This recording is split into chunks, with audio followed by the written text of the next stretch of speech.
In the United States, violent extremists embark on a campaign of terror nearly 2 decades before the Oklahoma City bombing. Bank robberies, bombings, escalating acts of destruction. When their agenda turns to murder, FBI counterterrorism experts team up with state police to stop a group of violent radicals before they strike again.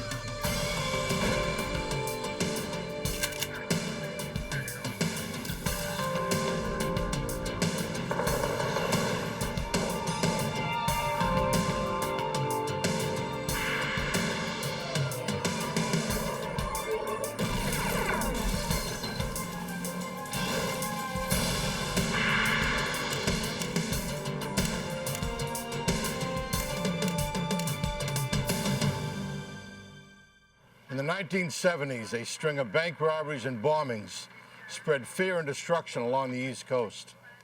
The FBI faced a new breed of criminal, the domestic terrorists. I'm Jim Kallstrom, former head of the FBI's New York office.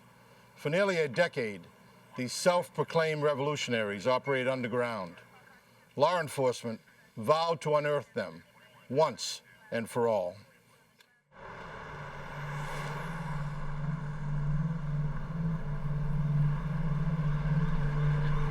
Interstate 80 is an isolated stretch of highway in northern New Jersey.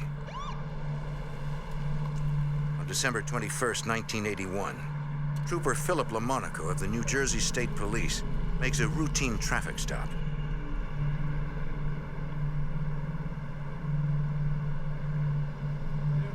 The driver seems nervous.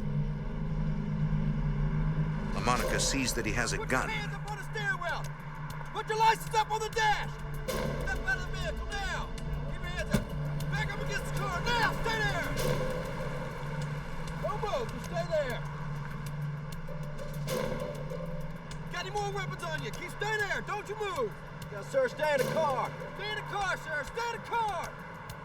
Stay in the car, sir!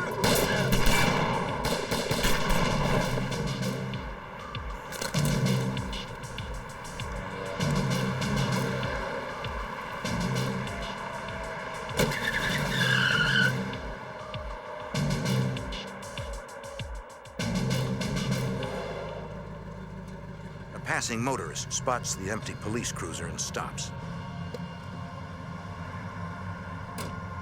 He checks to make sure everything is all right.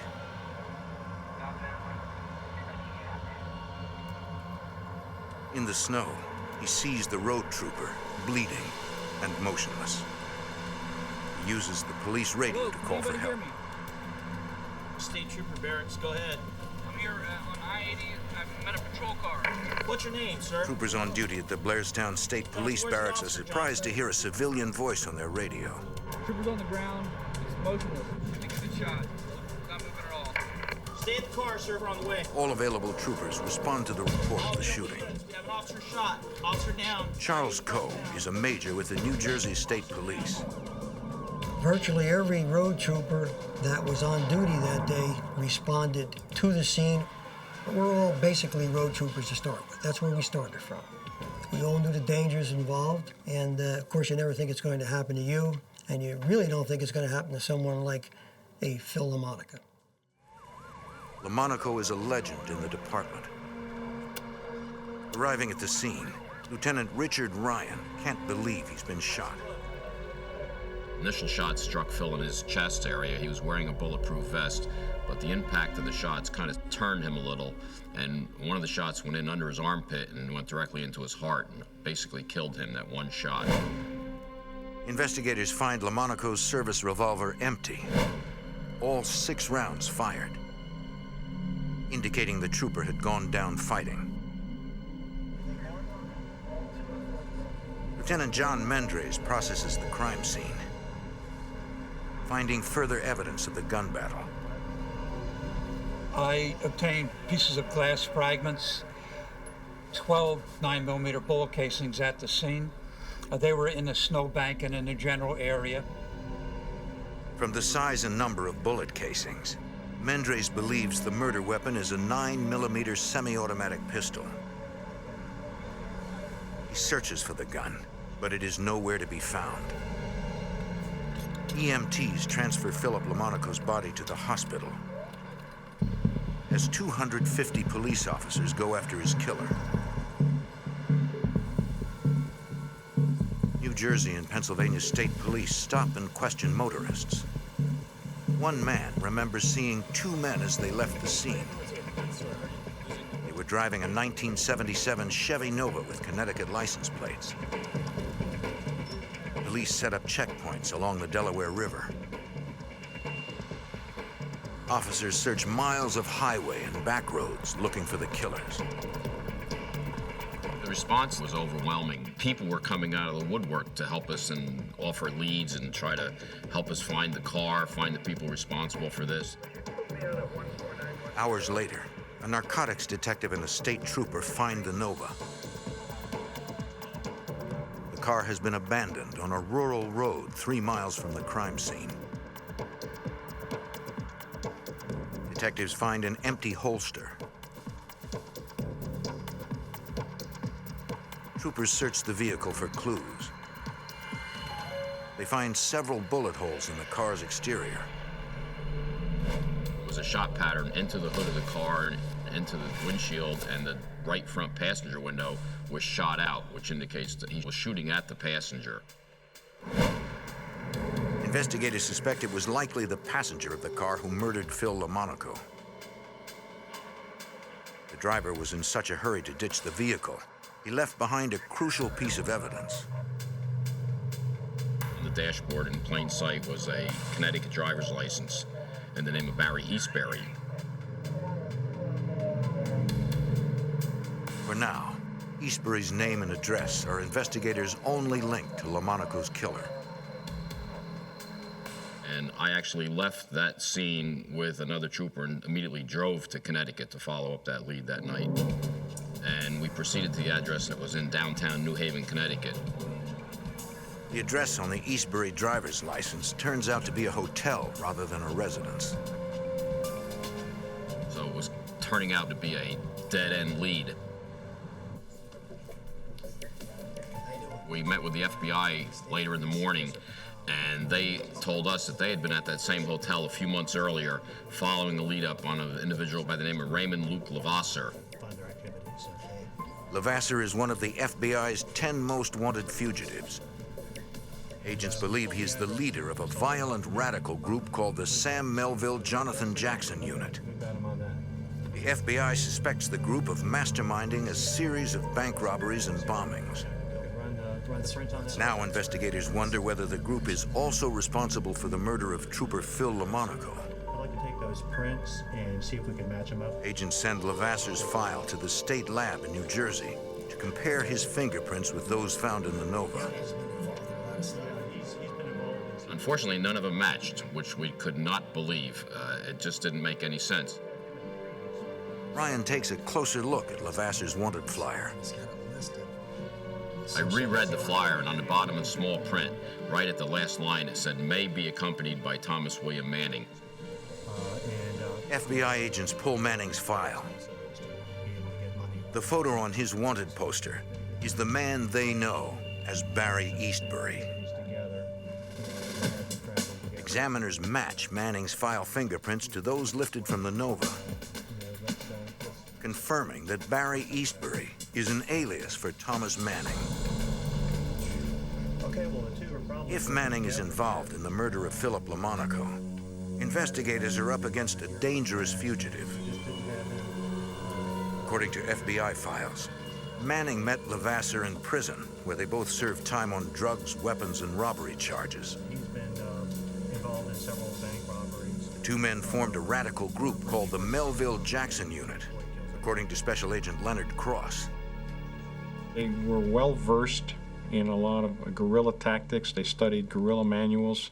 They studied a lot of the radical left literature from the late 60s, the mid 60s, and the early 70s. The group began a reign of terror, claiming responsibility for 7 bombings in Massachusetts and New York between 1976 and 1979, including the bombing of 2 courthouses, the Middlesex County Courthouse in Lowell, Massachusetts, and the Suffolk County Courthouse in Boston, where 20 people were injured. According to their propaganda, the Melville-Jackson unit targets institutions and businesses to protest government and corporate policies they believe are unfair. FBI Special Agent Ed Peterson is investigating the radical group. I think they viewed themselves as some champion of the downtrodden, the poor. Actually, they never did anything for the poor, and, all they were committed to were acts of violence. Agents believe the group funds its violent political agenda with bank robberies, carefully planned operations that are executed with military precision. It was obvious that these people were not your everyday criminals. They were an organized criminal group who were traveling the New England states and committing numerous crimes, the most serious, obviously, the murder of Trooper LaMonica. On Christmas Eve, 1981, 2,000 law enforcement officers from several states attend the funeral of Trooper LaMonica. The wave of support overwhelms his wife, Donna. I was just amazed that all the way up, it was a good half mile from the church, cars had started to park to come to the funeral. Phil LaMonica was one of the most respected troopers in the state of New Jersey. He was a great trooper. He really, really was. And I think one of the main things that made him a great trooper was he really, really loved and respected his job. He was one of the good ones. He was the idol of a lot of young troopers. He had trained a lot of young troopers and the tactics of stopping cars and looking for contraband in vehicles on the highway. Superintendent Clinton Pagano makes Donna LaMonica a solemn promise. The New Jersey State Police will do everything in their power to bring her husband's killers to justice.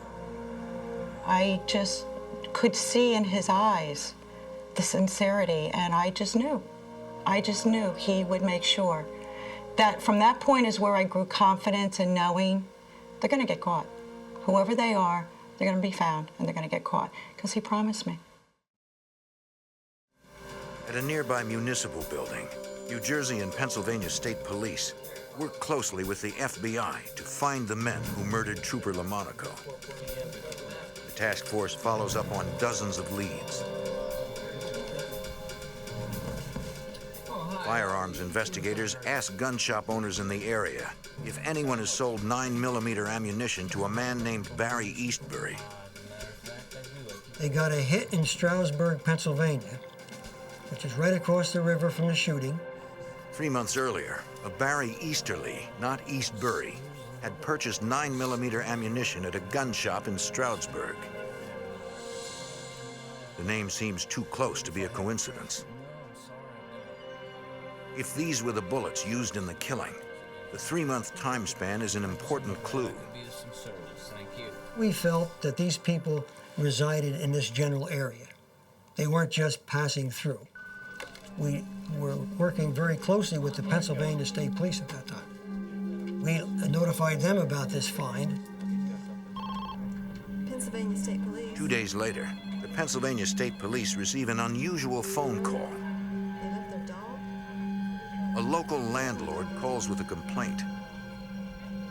The Pennsylvania State Police was notified by a fellow by the name of Charles Miller, who lived in Marshall's Creek, Pennsylvania, directly across the river in the greater Stroudsburg area. Miller owns several rental properties in the area.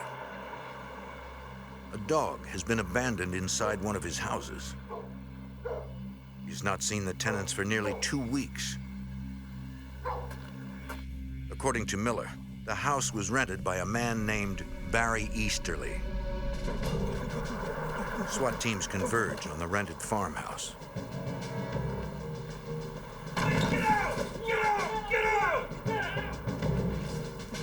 They search the house from room to room. Whoever lived there left in a hurry.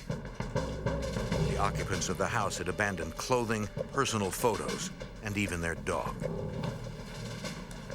In one room, police find radical literature and a sketch featuring an AK-47 assault rifle. We get the bomb squad out here with that chest full of explosives. In the bedroom, they find the tools of domestic terrorists. The map again. We found all types of paraphernalia, information on how to make bombs, bomb-making material.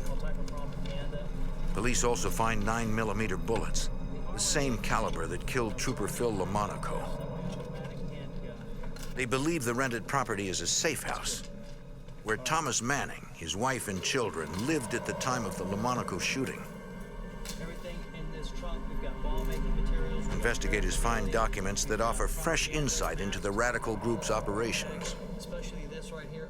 They apparently were planning to pull a bank robbery in Allentown, Pennsylvania. That's good. We had those schematics. We also found a critique of the bank robbery where several policemen were killed a few years before that. And all of these things they had to leave behind because they left in such haste. In another bedroom, Sergeant Tom Evans finds a small phone book. We began to write down all the phone numbers were in that book.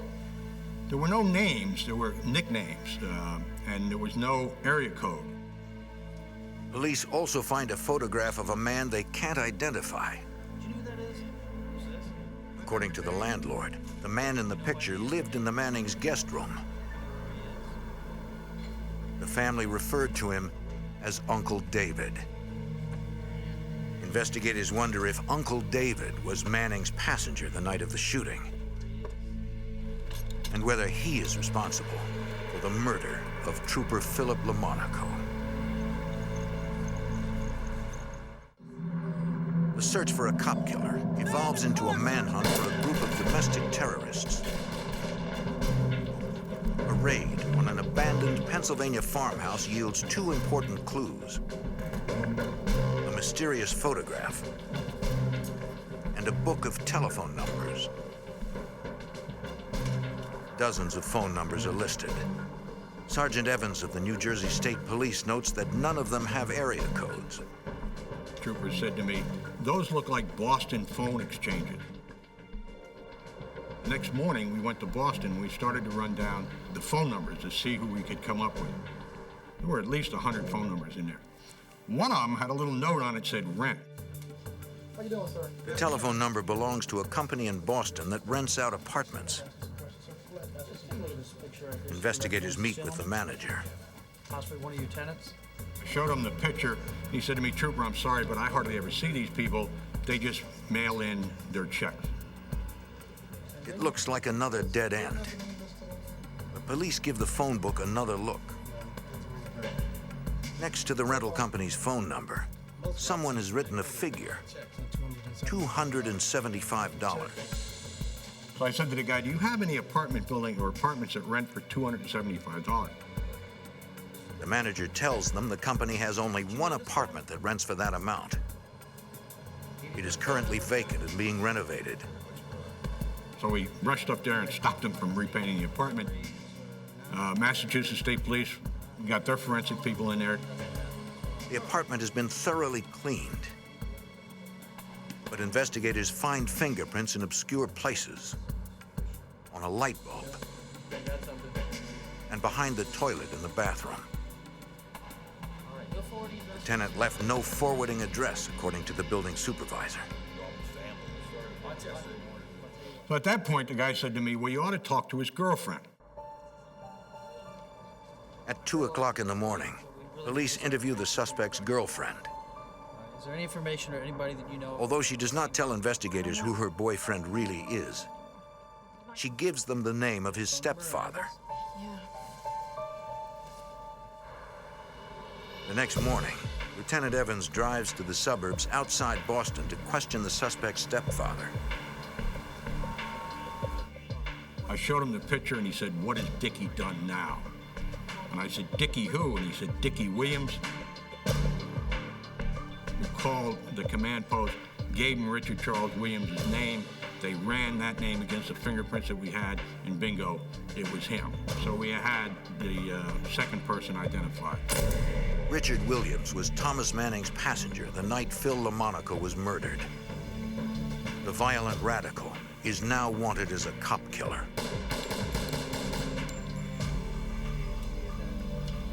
Investigators on the case face an extraordinary challenge: finding a group of fugitives who are as elusive as they are dangerous.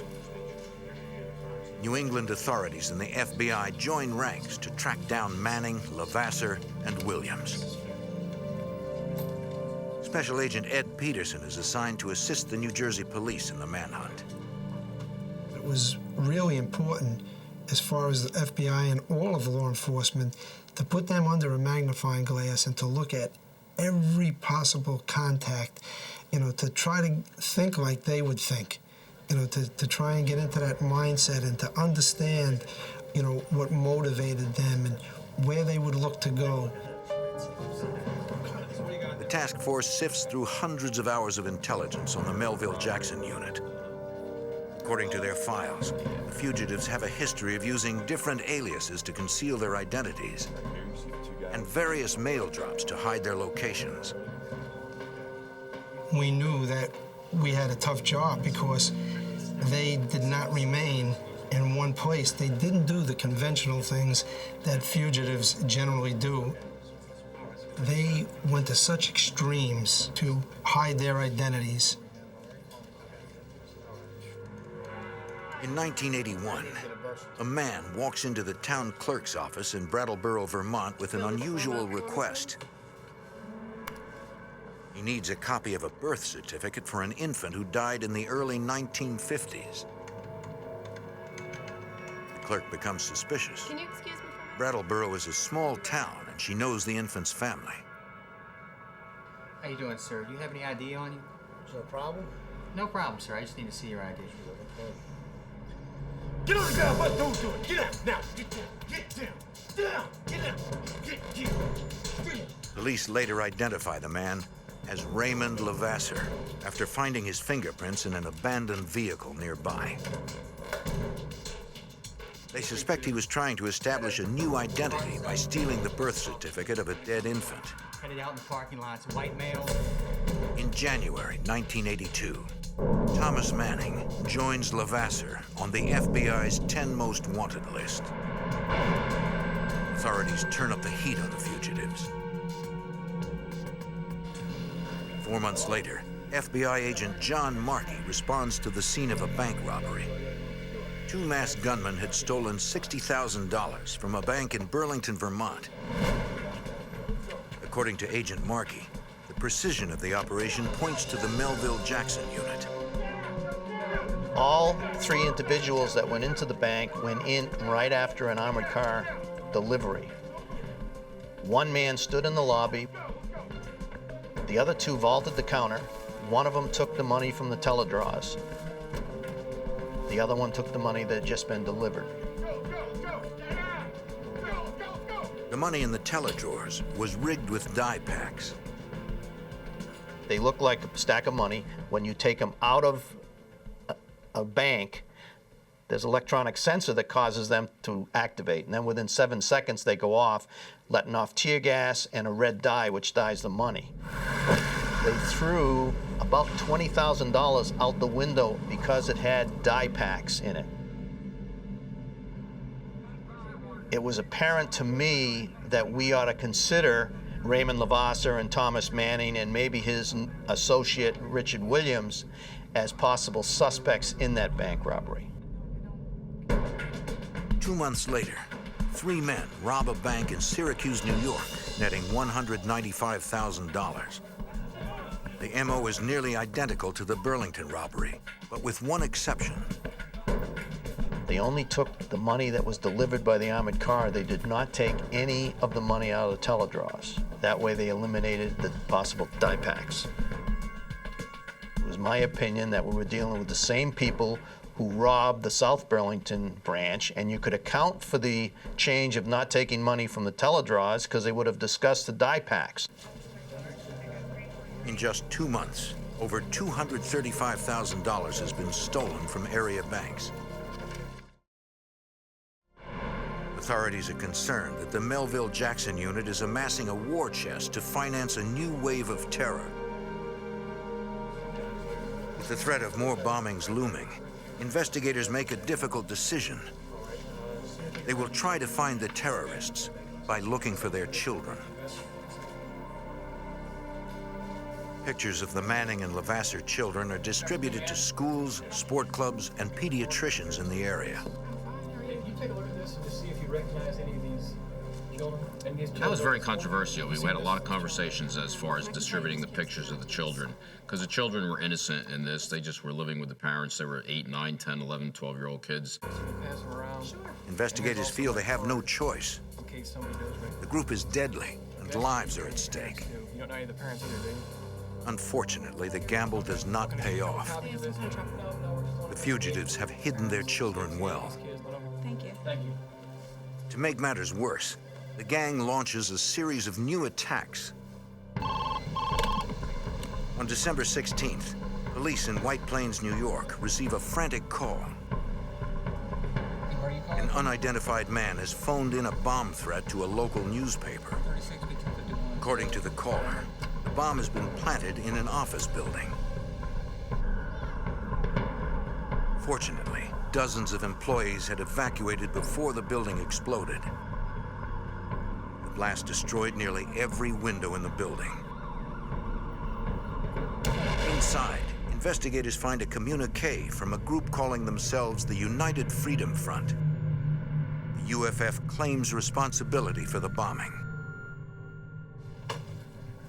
Agents on the case recognize the UFF's distinctive assault rifle logo. United Freedom Front. It is nearly identical to a sketch they found in Manning's safe house. We actually compared those side by side. And we decided that the logo looked enough, in our opinion, that it was them. We thought that the United Freedom Front, who took credit for that bombing, was in fact the new name for the people involved in the Lamonica killing. That's not all right. Over the next year, the UFF claims responsibility for 4 more bombings. On December 14th, 1983, they call the press to issue a chilling statement. They intend to destroy the offices of a national defense contractor in Queens, New York. The caller indicates that a statement from the group can be found in a Manhattan mailbox. The letter denounces U.S. involvement in Central America, the Caribbean, and the Middle East. The bomb squad recovers 2 suitcase bombs before they can detonate. Finding an intact bomb is an important break for Special Agent John Markey. The materials used in that bomb were very similar to the materials used in the Sam Melville, Jonathan Jackson unit bombings in the 70s. The elements of the bomb that was similar was the type of clock used, that the crystal on top of the clock, a hole was melted into the crystal and a brass screw was screwed in to the crystal. Special Agent Leonard Cross is familiar with the design. He investigated the group's early bombings in the 1970s. In February 1984, Cross becomes the coordinator of the task force hunting the killers. The investigation into the radical group is now in its 8th year. The terrorists have stayed a step ahead of authorities by repeatedly assuming new identities. Agent Cross and the FBI task force decide to take a new approach. What we tried to do was plot where we knew they had lived, safe houses, where they had bombed, where they had committed bank robberies. So we started putting this all up on a map. Slowly but surely, a pattern emerges. The group's activities are concentrated in a 4-state area that includes New York, Massachusetts, Vermont, and Connecticut. In the spring of 1984, the FBI launches Operation Western Sweep, a mission designed to close in on the dangerous fugitives. In 1984, the FBI launches Operation Western Sweep, a mission to apprehend 3 key members of a violent radical group. Agents believe the group has orchestrated numerous acts of domestic terrorism. The New Jersey State Police suspect one of the terrorists also murdered Trooper Phil LaMonaco.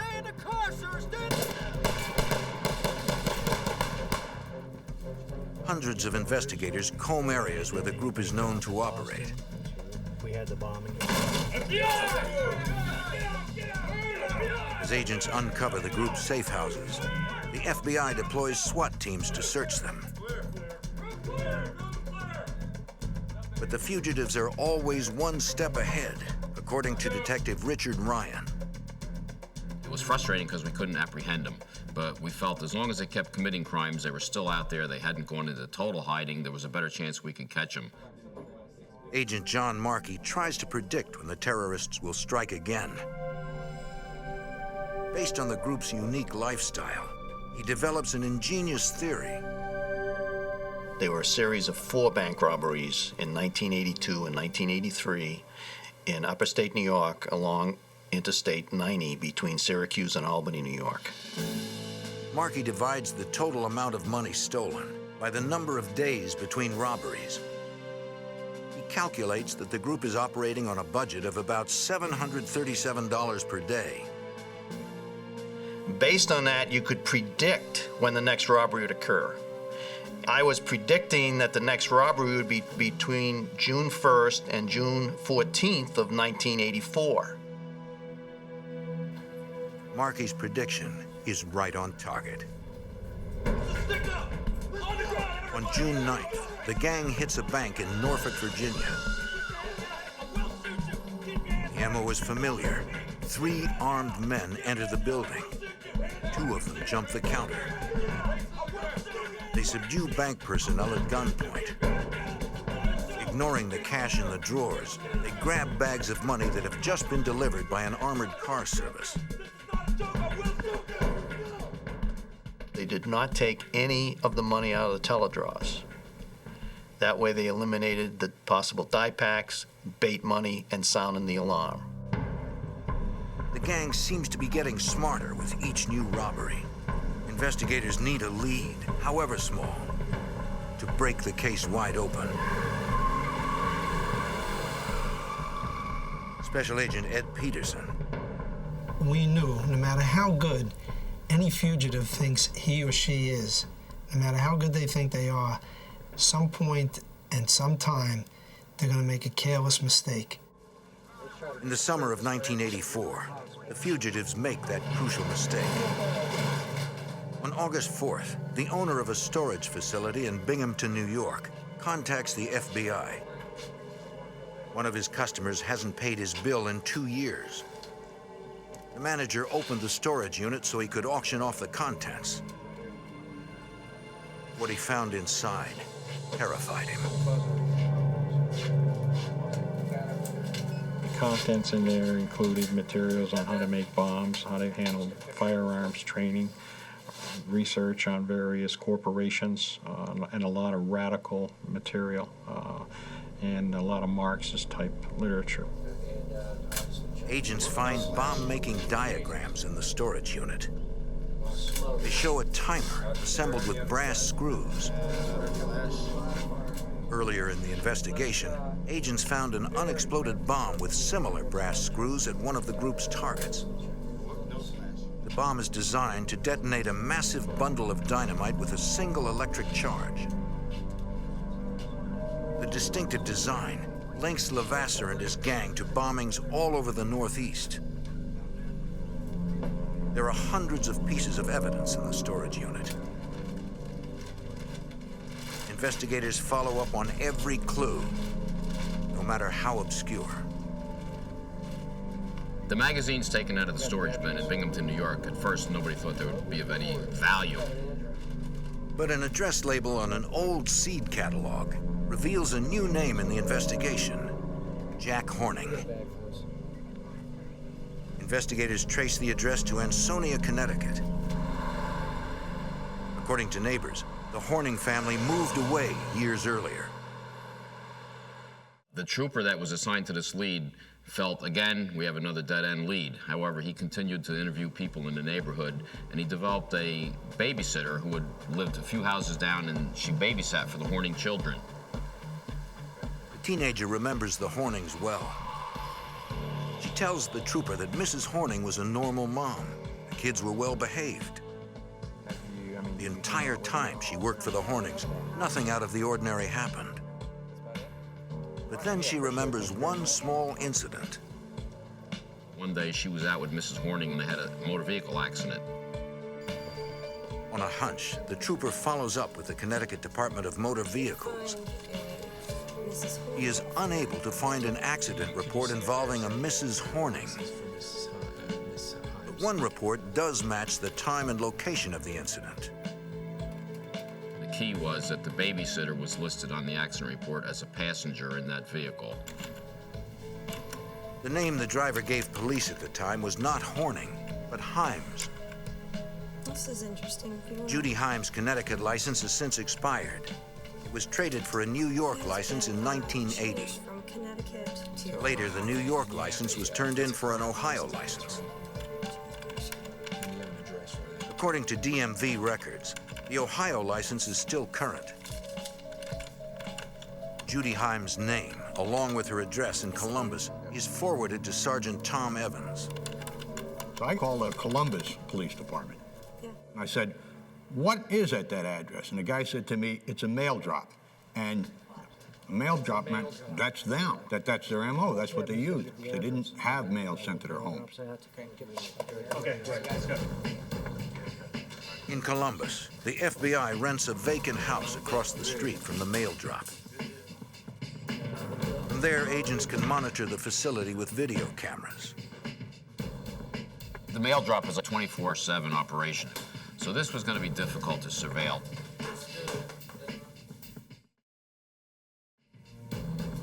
On November 3rd, 3.5 weeks into the stakeout, a woman arrives at the mail drop. Investigators visually identify her as the wife of Raymond Levasseur. It's the first time now in probably over 10 to 12 years that any law enforcement agency had any of these people actually in sight under surveillance. So you can imagine how the adrenaline was pumping. The fugitive's wife is law enforcement's only link to the terrorists.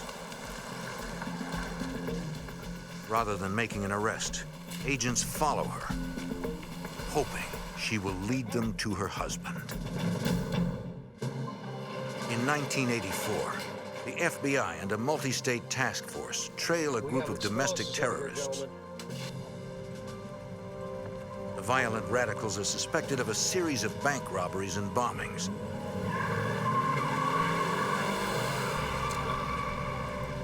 And the murder of a New Jersey State Police trooper.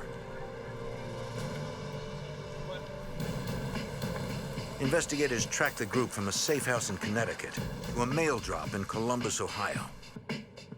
After nearly a decade, their only lead to the terrorists' location is the wife of gang leader Ray Levasseur. Agents follow her as she leaves the mail drop. They know that, like the rest of the group, Levasseur's wife is skilled at covering her tracks and at spotting a tail. They're careful to keep their distance, using aerial surveillance as a backup in case she slips away. Detective Richard Ryan. She was on and off the highway numerous times, stopping, starting, looking around, taking local roads back onto the interstate, back off. So it was a difficult surveillance. 2.5 hours later, the target stops at a house in Deerfield, Ohio. Once she arrived at the house, a surveillance was set up in the area from different locations as best as they could. And it was a very rural area. There were farmers' fields, cornfields, things of that nature. New Jersey State Trooper Richard Tao watches the house from a distance. Approximately 20 minutes later, a male subject left the house and got in his car and left the area. The male subject is Richard Williams, the man wanted for the murder of New Jersey State Trooper Philip Lamonaco. FBI agents follow Williams to a safe house in Cleveland. They now have two houses under surveillance, 60 miles apart. In one location, we had the suspected murderer of Trooper Philip Lamonaco. And the second location, we had top 10 FBI fugitive Ray Levasseur. Surveillances continued through the night and into the morning. Around 9:40 a.m., the Levasseurs leave their house. All right, fellas. Let me know when you're in position so we can go. Go, go, go, go, go. The SWAT team moves in. They arrest Ray Levasseur, along with his wife. The call then immediately went out to Ohio, up to Cleveland, that Levasseur was in custody, so now a decision was made to raid the Cleveland, Ohio house. In Cleveland, agents and police surround the home of Richard Williams. Williams, a suspected murderer and terrorist, gives up without a fight. After years of work, the task force has captured 2 of the group's 3 key men in less than an hour. We had Ray Levasseur and his wife. We had Dickie Williams. The only remaining fugitives that we had was Tom Manning and his wife. Agents question Richard Williams about Thomas Manning's location. Williams stalls for hours. With every passing moment, the fugitives have more time to escape. Where is he? Finally, Williams breaks down and reveals the addresses of 3 safe houses located in Jefferson, Ohio. One of them belongs to Thomas Manning. We proceeded to that location and conducted a very extensive search. Williams' stall tactics have given the Mannings enough time to flee, but not enough time to cover their tracks.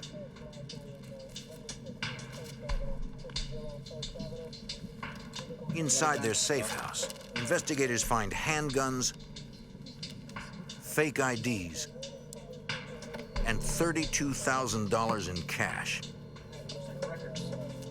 They also find a 1,000-page record of the group's activities.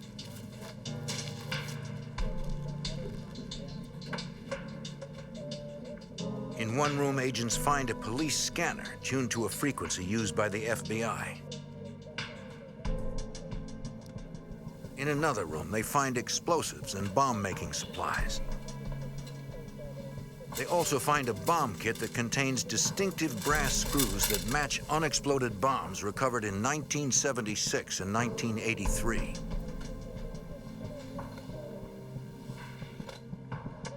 They recover a 9mm semi-automatic pistol. Smith & Wesson. At the FBI forensics lab, technicians analyze the gun. They compare the bullet that killed Trooper Philip Lamonaco to bullets fired from the 9mm handgun.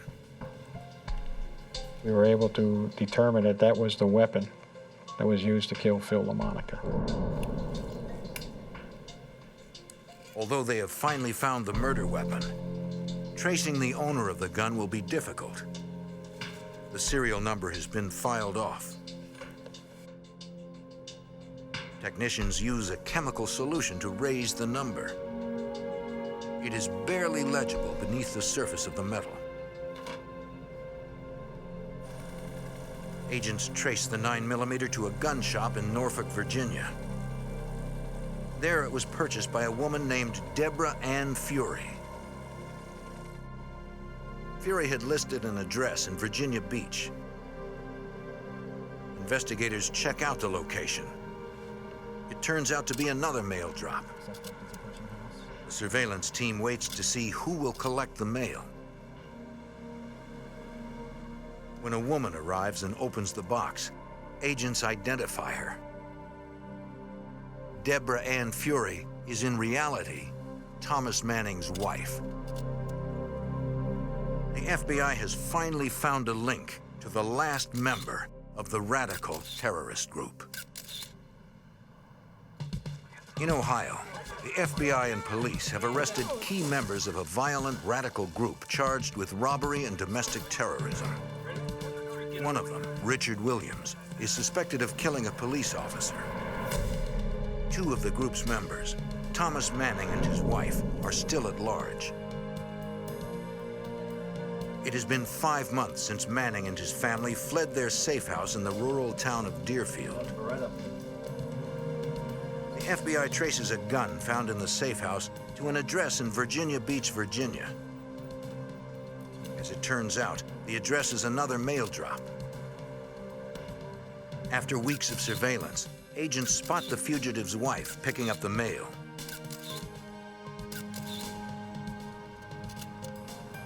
Special Agent Leonard Cross. We knew she had a scanner and should be scanning for police radio frequencies as well as FBI frequencies. We had special radios that were all encrypted that could not be picked up. And the surveillance at this point took us north. Manning's wife leads investigators to a safe house in Norfolk about 20 miles away. They do not want to arrest her until they can be sure her husband is at home. An hour later, investigators follow her to a nearby shopping center. Get out! Get out! Get out! Get out! As an arrest team takes her into custody, a second team moves in on the safe house. Manning is now outside, unaware he's being watched. We had no weapons. The decision was made so no one would get hurt. This would be the time to make the arrest. Get out! Get out! Get out! Get out! Get out! Get out! Get out! Get out! Don't resist! Stop it! Stop it!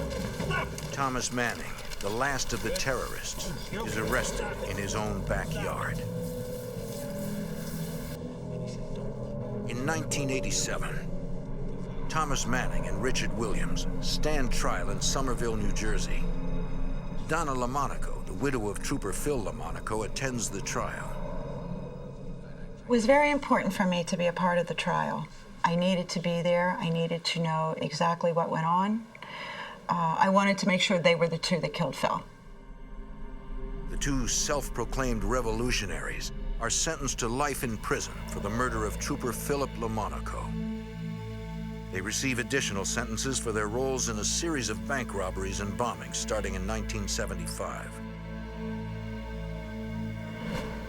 In separate trials, the wife of Thomas Manning is found guilty of conspiracy and sentenced to 15 years. Raymond Levasseur receives 45 years in prison for his role in the group's terrorist activities. His wife is released after spending several months in custody. I think it's really important to set the record straight that these individuals, Levasseur, Manning, Williams, they were nothing but criminals. These guys want to call themselves as freedom fighters, revolutionaries. At the end of the day, they were criminals. And that's the bottom line. I mean, when you commit bank robberies, when you set off bombs, when you kill a police officer who's only out there doing his job, they were nothing more than criminals. After the trials, members of the New Jersey State Police visit Phil LaMonaco's grave for the very first time. We went as a group to his gravesite. We felt that we had the respect of Phil. He would know that we had done our best. 2 decades after Philip LaMonaco's death, people still leave flowers and flags on the side of the New Jersey highway he protected.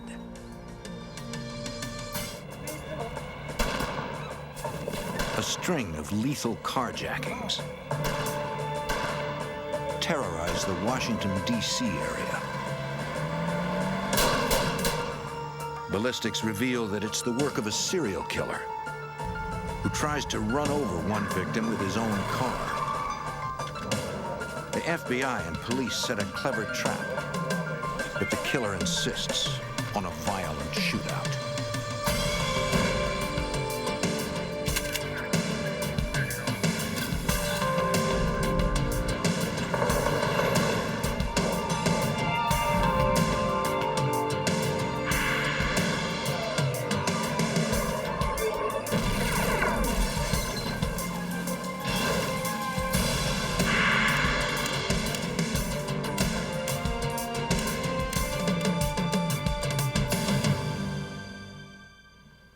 In the early 90s, a serial killer stalked lone victims in the dead of night. His hunting ground, the suburbs of Washington, D.C. His target, anyone who owned a car. I'm Jim Kallstrom, former head of the FBI's New York office. The gunman was as elusive as he was deadly. He struck quickly and without mercy. Now the FBI must follow the twisted path of a killer wherever it leads.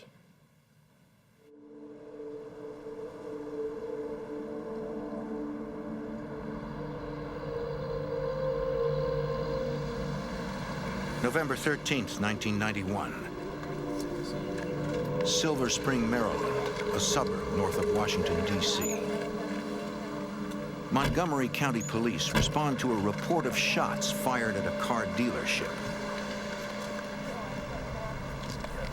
Officers discover the body of a woman shot in the chest and forehead. Call the medical examiner. And another gunshot victim nearby. It's got a pulse. The man is breathing but unconscious. Paramedics rush him to the hospital.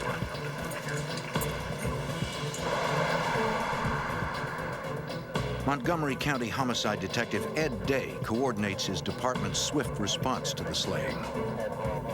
You saturate the case as fast as you can, work on it as fast as you can, get as much information as fast as you can, and try to resolve it as fast as you can. Unfortunately, the homicides, time is terrible. The more time goes by, the less your odds are that you're going to have a satisfactory conclusion of the investigation. Investigators learn the two victims are janitors. They were cleaning the building that night and would have come outside around 10 p.m. to dump the garbage. The detectives work to determine a motive for the attack. You don't overlook the obvious. You have a shooting like this at a car lot. Is that a possible motive for the killing, the theft of a car? Of course, had representatives from the auto dealer come out, do an inventory. There was no vehicles missing.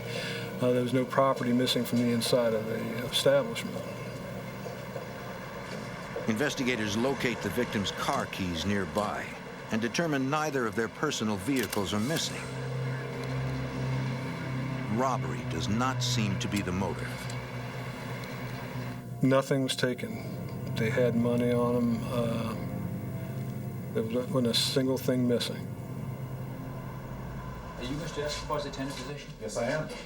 Tell me about him. With almost no evidence to go on, Detective Day hopes to learn more from the critically wounded man. As you can see, he's intubated. He's also in a coma, and he's just not responding. We do that with any kind of a shooting that's potentially fatal. There's a rule in law that a dying declaration does not have to be corroborated. It's not hearsay because if the person knows he's going to die, he's assumed to be able to be telling the truth. So if you can get a statement from somebody in really serious circumstances, then it's always a very, very powerful piece of evidence. I got to check on you. But the victim dies 9 days later without ever regaining consciousness.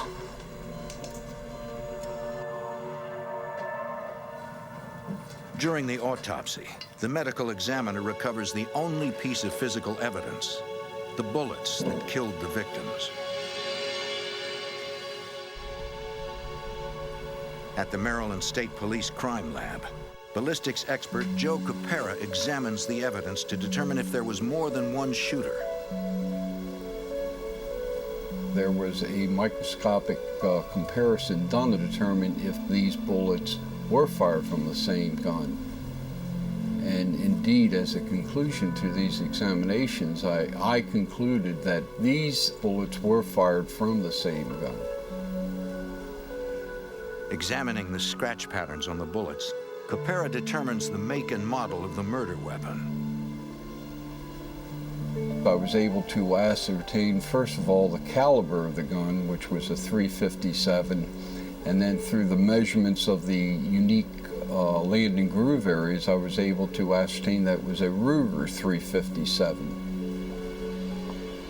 With no obvious motive for the slayings, detectives explore the victims' personal lives for clues.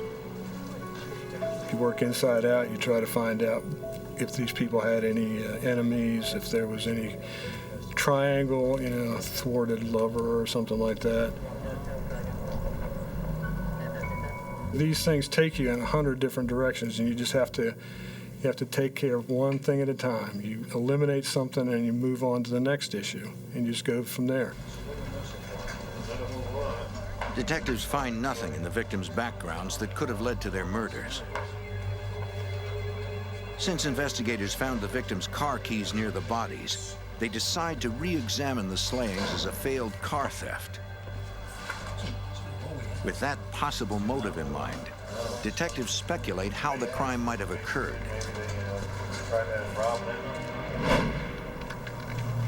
They were cleaning. The business was closed for the night. They were taking the trash out. Hey! Nice and easy, just throw me your Detectives suspect the gunman demanded the victim's car keys. Here, it's right here. Don't hurt me, okay? Based on the position of the woman's body relative to her keys, they believe she tried to run. And you have to make the assumption that he lost control of the situation and decided to kill the two of them before he identified what car belonged to them. He escalated an attempt theft into a murder for no good reason.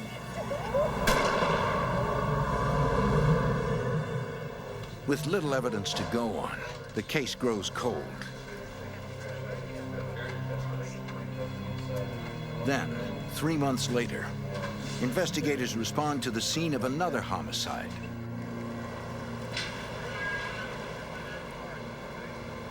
They find the body of psychology professor Dr. Shaheen Hastrudi lying in a parking lot in Bethesda, Maryland.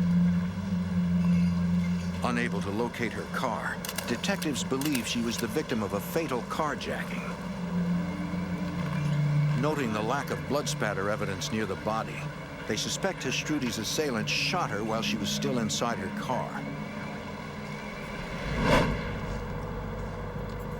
Through interviews with her colleagues, authorities determined Dr. Hastrudi left her office around 8 p.m. She's obviously accosted. At some point gets in her car. Get in the car! Start it. Just start the car. Start the car. Start the car. Don't touch her! Once she's already in the car, she's shot.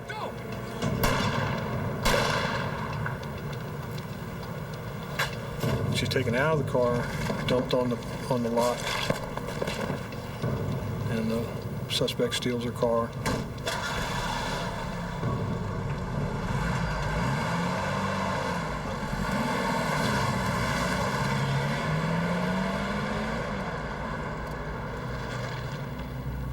Gunshot wound to the head, large caliber, no witnesses.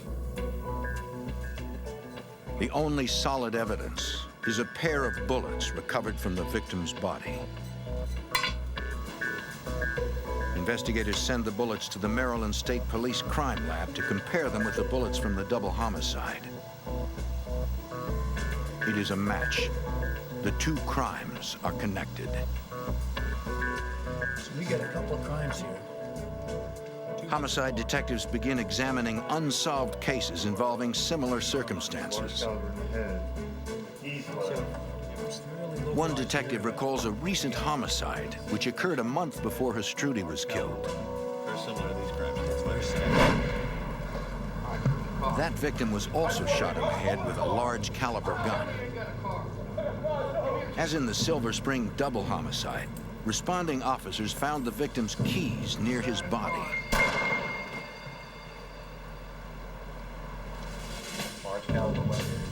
But this victim didn't own a car, which leads investigators to question whether car theft was the motive, or if the case is even connected to the other shootings.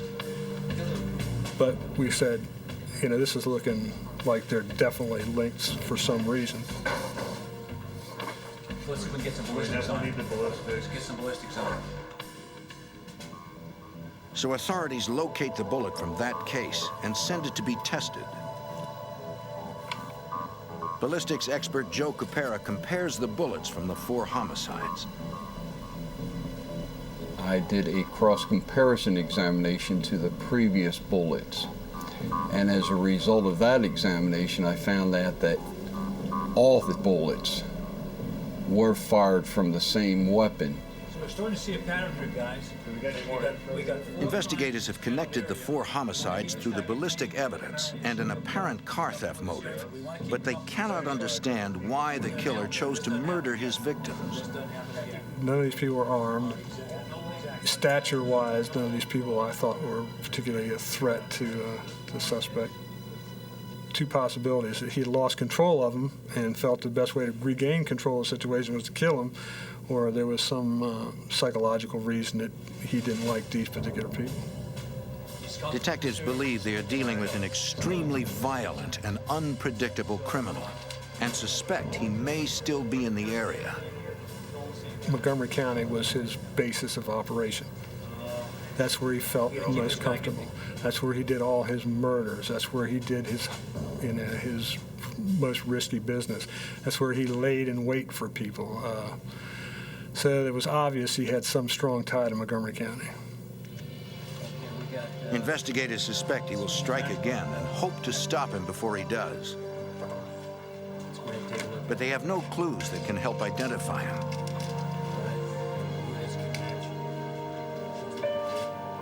These are looking fantastic. And the killer's weapon is the only thing that can connect him to the murders.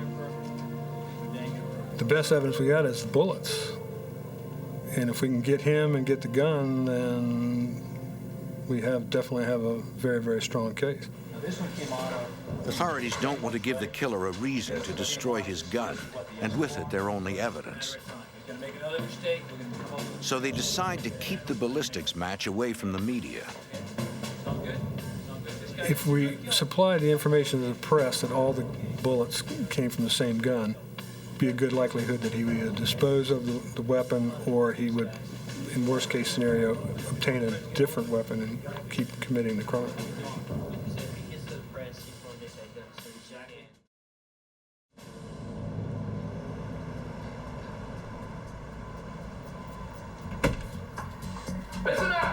More than a week after the Hustruti killing, a man wearing a stocking mask and latex gloves robs a bank in Chantilly, Virginia. The bank's video security system captures his image.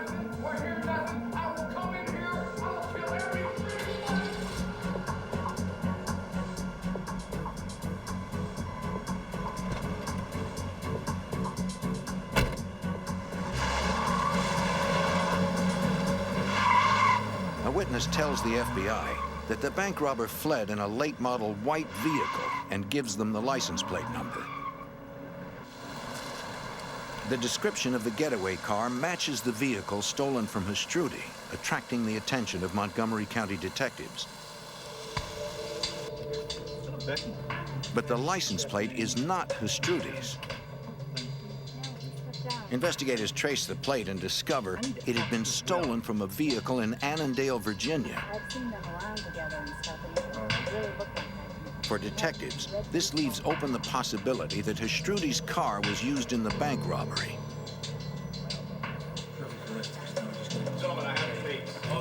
The Montgomery County Task Force, which now includes agents from the FBI, requests copies of the bank's surveillance tapes to learn what they can about the robber. Investigators watch the crime unfold and notice the robber is carrying a revolver of the same make and caliber used in the 4 homicides. They think he could be the killer. The footage is the best lead they have in identifying a suspect, according to FBI Special Agent Robert Coffey. We had a great piece of video that actually showed the individual, the handgun.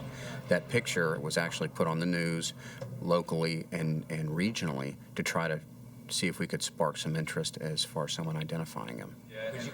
Investigators also release information that their suspect, the money he stole, and the vehicle he was driving may be covered in red dye. If you do anything, a phone call, anything. I'm gonna shoot somebody. The teller managed to slip die packs into the bag of money. And a die pack is a device that once it goes through the door of the bank, it's electronically activated. There's a timer on it that gives a person a little bit of time to get away from the bank, and then it explodes, spewing this terrible red dye. It stains. It's very difficult to get off. It gets on the money, and it will not come off the money. It takes a while to get it off you personally. 5 days after the bank robbery, police in Northern Virginia find an abandoned car bearing the stolen plates reported by the witness. A check of the vehicle identification number proves that it is Astrudi's car. The officer peers inside, examining the interior. We had the red dye stains in it from the die packs from the bank. We had proof positive that it had been used in the bank robbery. Officers impound the vehicle and transport it to the police garage for processing.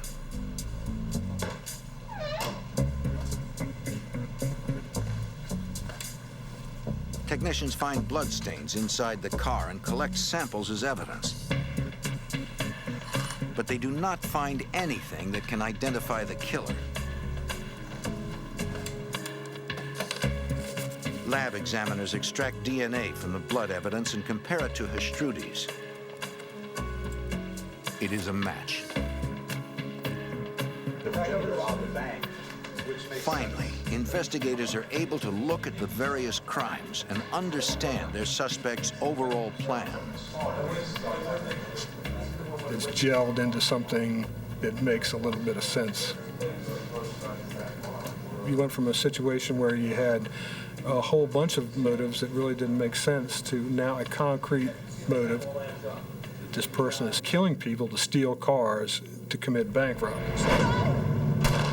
Although authorities now understand why the suspect is murdering innocent people, they have no clue who he is.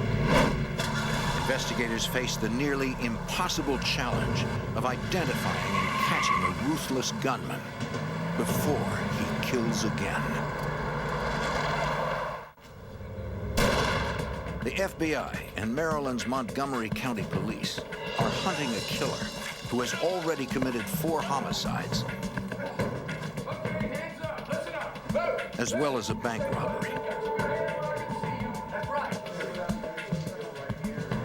Several FBI agents are part of the task force pursuing the gunman, including Special Agent Robert Coffey. One of the main roles of the FBI, specifically in this type of a crime, is that we work with many different agencies to corral all of the investigators and bring forth the information in one kind of a think tank. This multi-agency approach is an invaluable investigative resource for Montgomery County homicide detective Ed Day. When you start working with multiple jurisdictions on different cases, well, the more jurisdictions are involved, the more jurisdictions have an interest, the more assets you can draw from. The task force now understands their suspect's crime pattern. He steals a person's car at gunpoint, killing his victim, then uses the vehicle in a bank robbery.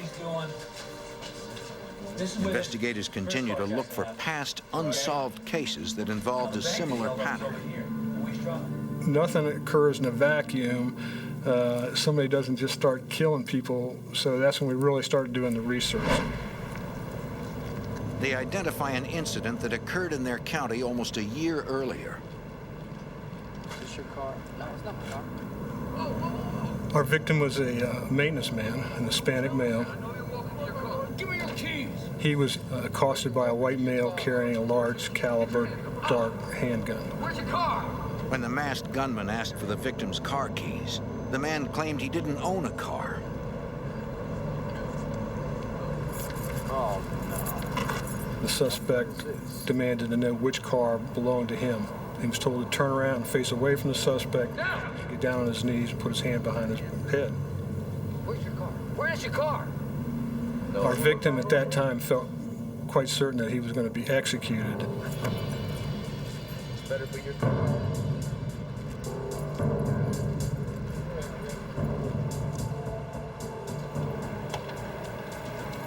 Suspect fired 3 shots. One of the shots hit him in the forearm.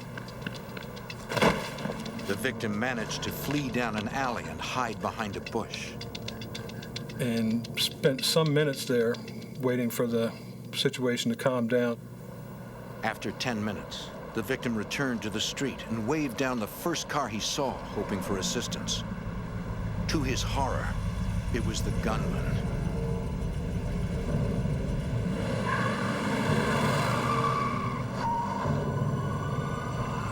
An alert neighbor had called police. The victim's life was spared.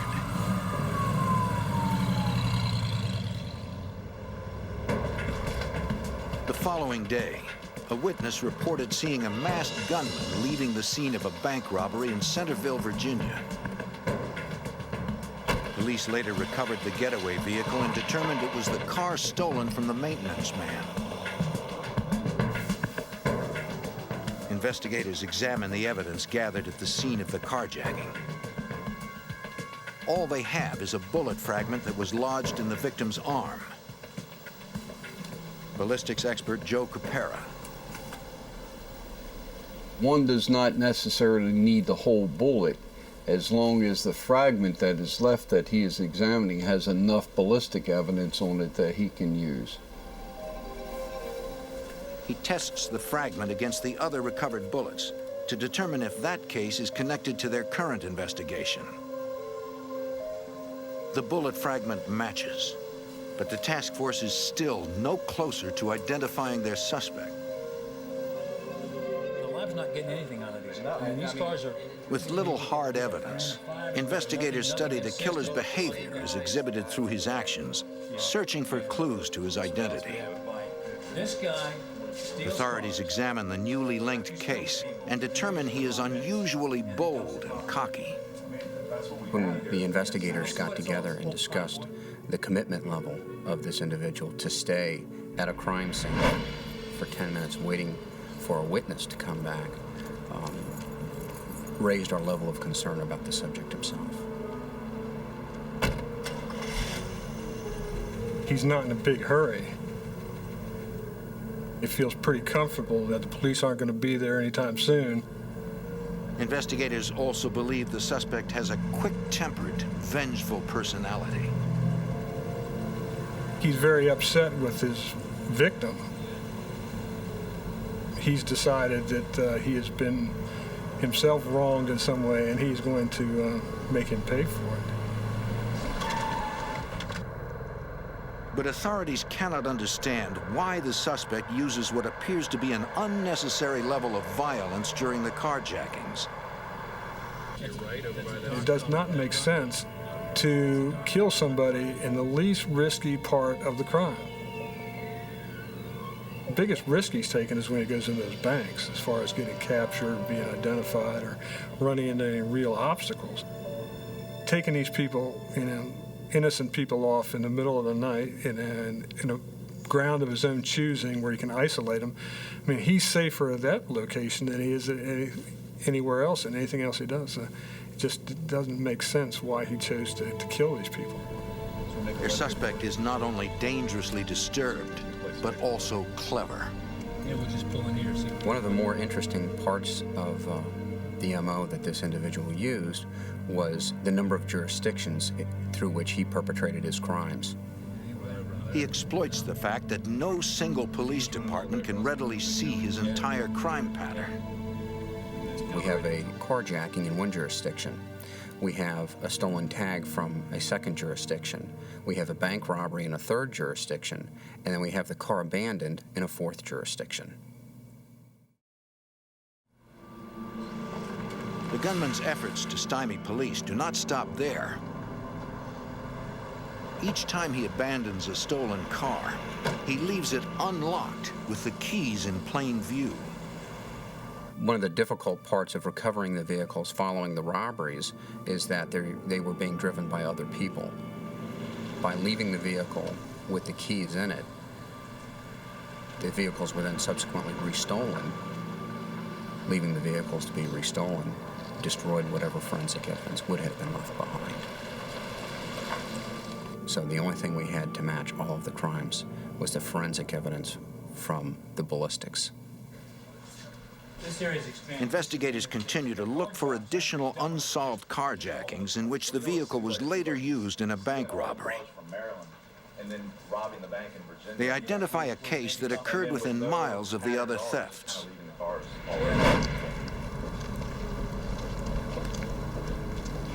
A woman was walking out of a doctor's office and realized that she was being followed. She turned to try to go back to the doctor's office, but was confronted by the individual and then asked for her keys.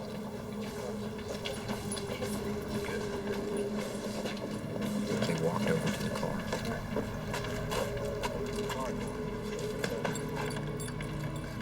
Come on, come on, come on. Start it. Start the car. Start the car. The gunman forced the frightened woman to start her car. And upon starting the vehicle, had her get out and kneel down next to a wall. No. On your knees. Put your hands up. There you go. Upon kneeling down, he had her wait there for a short period of time. She described it as 30 or 40 seconds passed. You have to wonder how much that time did he spend thinking about whether or not he was going to shoot her. She was very compliant, did everything she was told to do right when she was told to do it. That might have saved her. The next day, her vehicle was used in a bank robbery. The investigators wonder why their suspect allowed this woman to live, yet killed the others. They come up with several theories. The fact that she was a Caucasian female might have had something to do with it. He might have had harbored some malice towards Hispanic people or foreign people, or it could be something simple about he lost control in those situations. In fact, the best way to gain control was to kill him. The task force has little to work with, but is determined to go on the offensive. Now we're trying to figure out how can we get ahead of him? How can we be in a position where we can be waiting for him when he does something? Or we can be prepared to mobilize very quickly with the resources necessary to get him. The investigators focus on the one aspect of the suspect's crime pattern that they can anticipate. We could not predict when a carjacking would take place. They were too random. We did, however, know that following the carjacking, we would have a bank robbery. If authorities can only predict which banks he will rob or where he will be traveling, they might have a chance to catch him. A masked gunman strikes again and again in suburban Maryland, just north of the nation's capital. He shoots his victims while stealing their cars.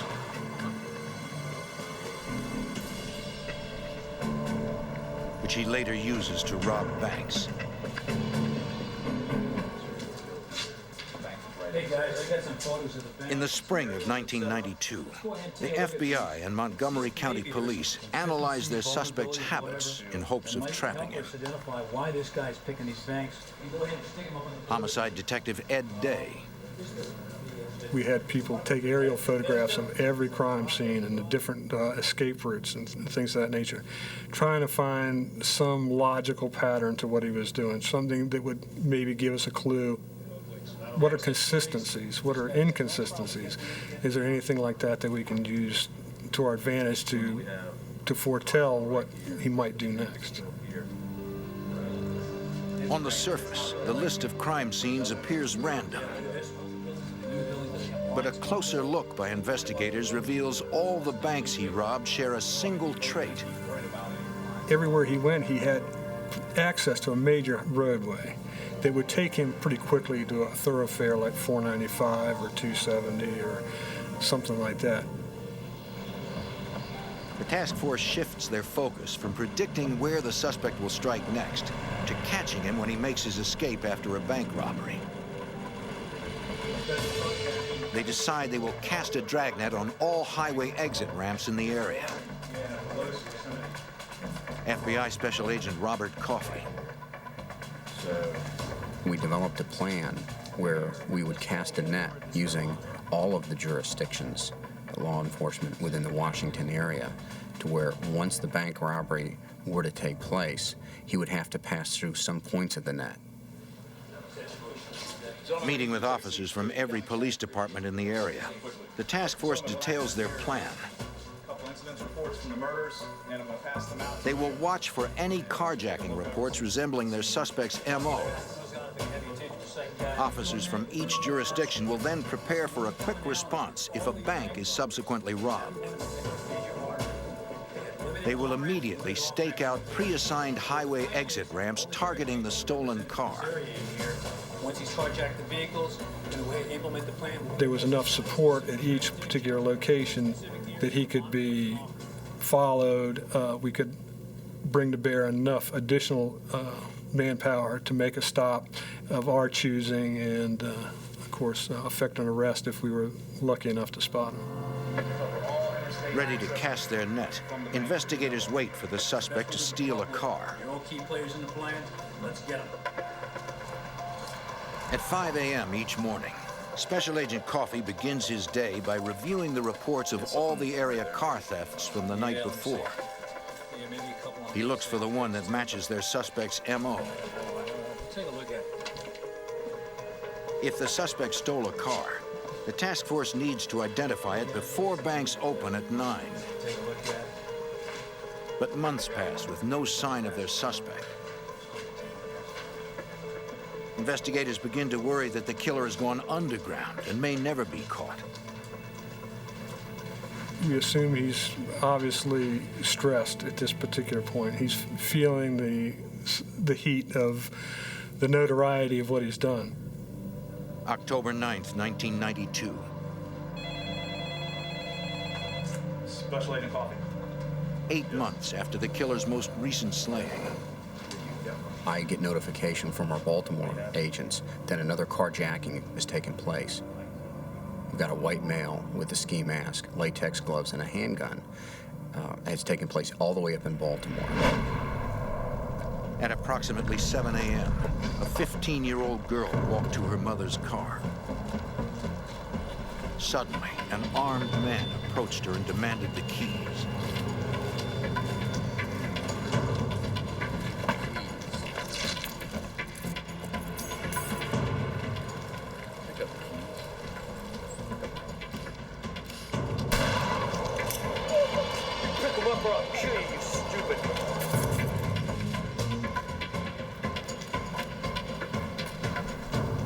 Police officer heard this and came to her aid. Get away from the car! Get away from the car! Get away from the car! Get away from the car! There was an exchange of gunfire.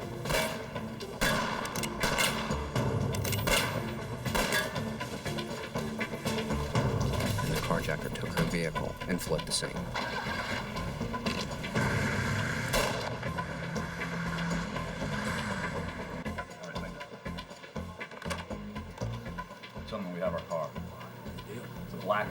We were feeling very good because we had very, very fresh information, and we knew he was on the move, and he was in Baltimore and more than likely on the way back here.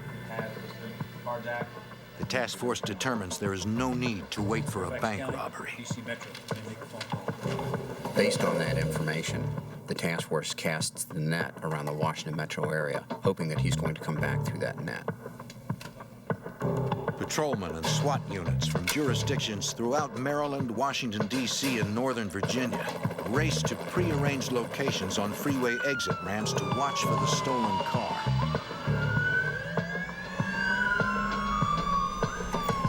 Since police cannot be sure if the suspect has had time to switch the license plates, they pull over every vehicle matching its description.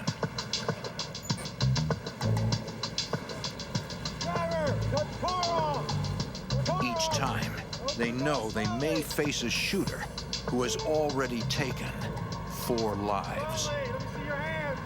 See your hands. Driver, walk back. Driver, open the door slowly. The FBI and police departments throughout the Washington, D.C. area hunt a suspected killer. They stop every vehicle matching the description of the one they believe he stole an hour earlier.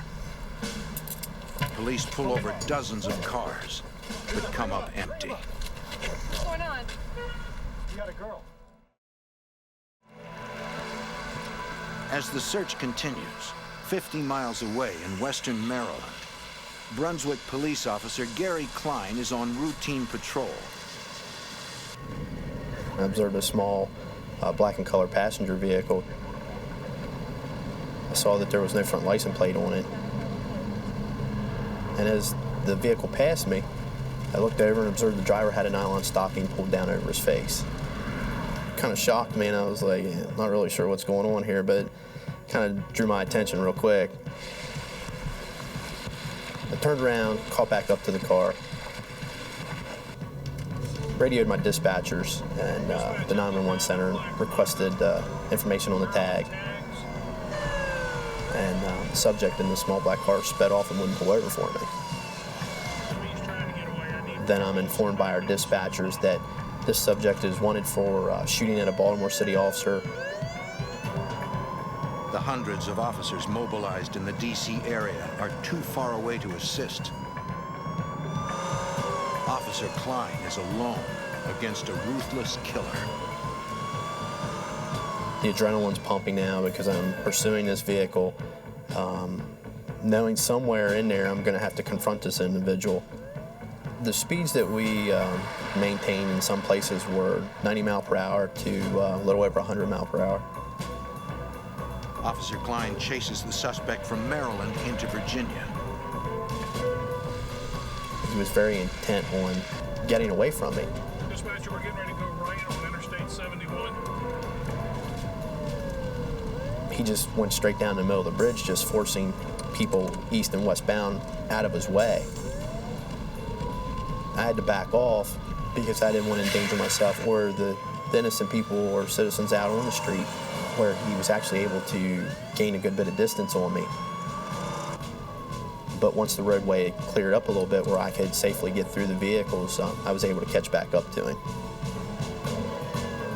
Klein pursues the suspect into West Virginia. Made a right off Route 340, and he went down this small asphalt road, and when he hit that, he was going too fast with the rain and everything and lost control and struck the curb. Stepped out of the vehicle with my weapon drawn, and I seen him kind of lean over in the car towards the passenger seat, and I seen the gun come up inside the car. Officer Klein is concerned about firing his gun in a public place. When you discharge your weapon, you just don't want a round just going out there somewhere, and you could strike somebody innocent. You have a split second to make this decision, and whatever decision you make can affect you for the rest of your life. At that point, he placed the car in reverse and sped backwards quickly towards my cruiser in what I believe was an attempt to ram my car or strike me.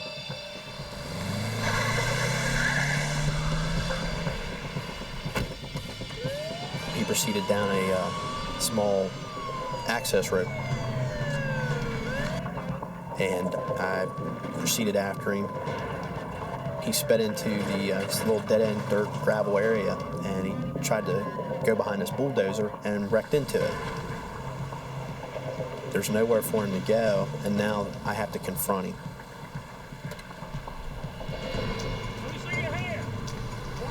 At that time, I see the gun coming up, which just kind of made my heart jump out of my chest.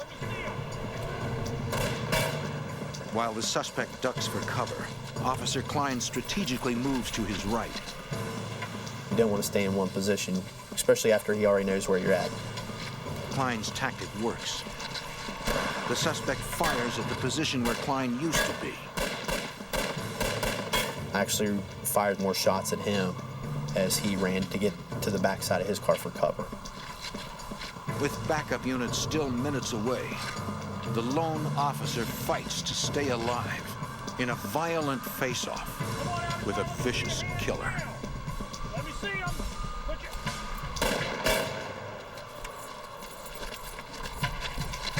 The suspected killer is in a desperate shootout in Harper's Ferry, West Virginia, with lone police officer Gary Klein.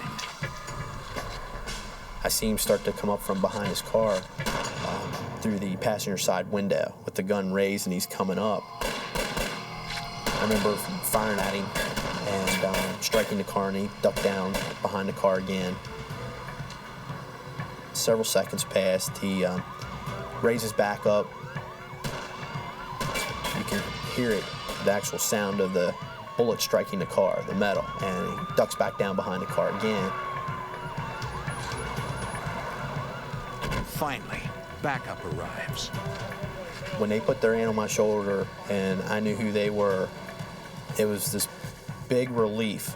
Burden was lifted off my shoulders because now I knew I had fellow officers there. Within the next 10 minutes, police officers from several jurisdictions were on the scene. Come out from behind the car. The gunman realizes he is outnumbered. Then the suspect stood up and walked out in front of myself and my cruiser, probably about 15 yards, and put the gun to his head. And I continued to yell at him to drop the gun, to throw the gun on the ground, at which time he told me he wouldn't do that. Listen, hold on a minute. Hold on a minute. West Virginia State Police Corporal John Jeffries begins negotiating with the gunman. We can work through this. Let me help. The only thing we've got so far. After several minutes of negotiation, the suspect then pulled the nylon stocking up on the top of his head. Still wasn't able to really get a good, clear look at him. The suspect begins to talk. He says he's an unemployed house painter. He said that he was just upset. He had had some relation problems with his girlfriend, that he had done some things he wasn't real happy about, and just all these things had piled up and just troubled him, and he didn't know why he was doing the things he was doing. After a 45-minute standoff, the gunman makes an unusual demand. I remember him saying he wanted to talk to his mother. So he gave his mother's name and phone number. Several tense minutes pass as police attempt to reach the suspect's mother. He advised the suspect that they had his mother on the phone. The woman on the line asks the negotiator for the suspect's name. He identified himself as Alan Newman. He wasn't real sure of the police. He didn't know if we were just lying to him or what we were doing.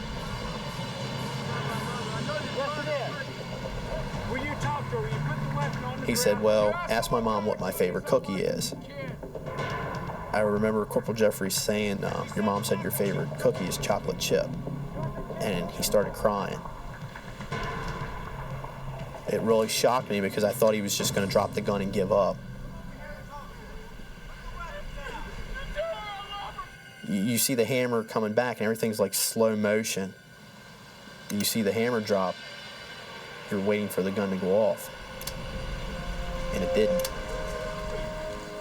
Seizing the opportunity, officers rush in and subdue the gunman, ending the standoff. After it was all over and done, very relieved, very appreciative of all of the guys that were there that day. I was able to help to get this person off the street and put him where he needed to be so that nobody else would be hurt. Police take Alan Newman into custody and confiscate his Ruger 357 as evidence. It is the same model used in the murders, according to FBI Special Agent Robert Coffey. From the prior ballistics, we knew what type of gun it would be. It would have been a specific Ruger make, and in fact, that's what he was carrying. The same types of bullets that were used in the shootings and the homicides were, in fact, still in the weapon. You have told us that over and over.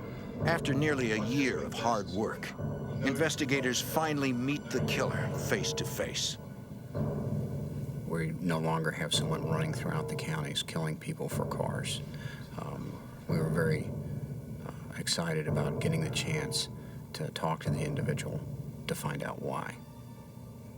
Go ahead and take it. While Newman admits to the Baltimore carjacking, he refuses to admit to any of the murders, according to homicide detective Ed Day. You don't have anything. Throughout the interview process, he remained pretty cocky and he thought he was pretty cool. Investigators continue to press Newman. While at a firearms laboratory, a ballistics expert fires Newman's gun into an 800-gallon tank of water. The examiner compares the unique markings on the fired bullet to those on the bullets recovered from the 4 murders and the attempted homicide. Ballistics expert Joe Capera.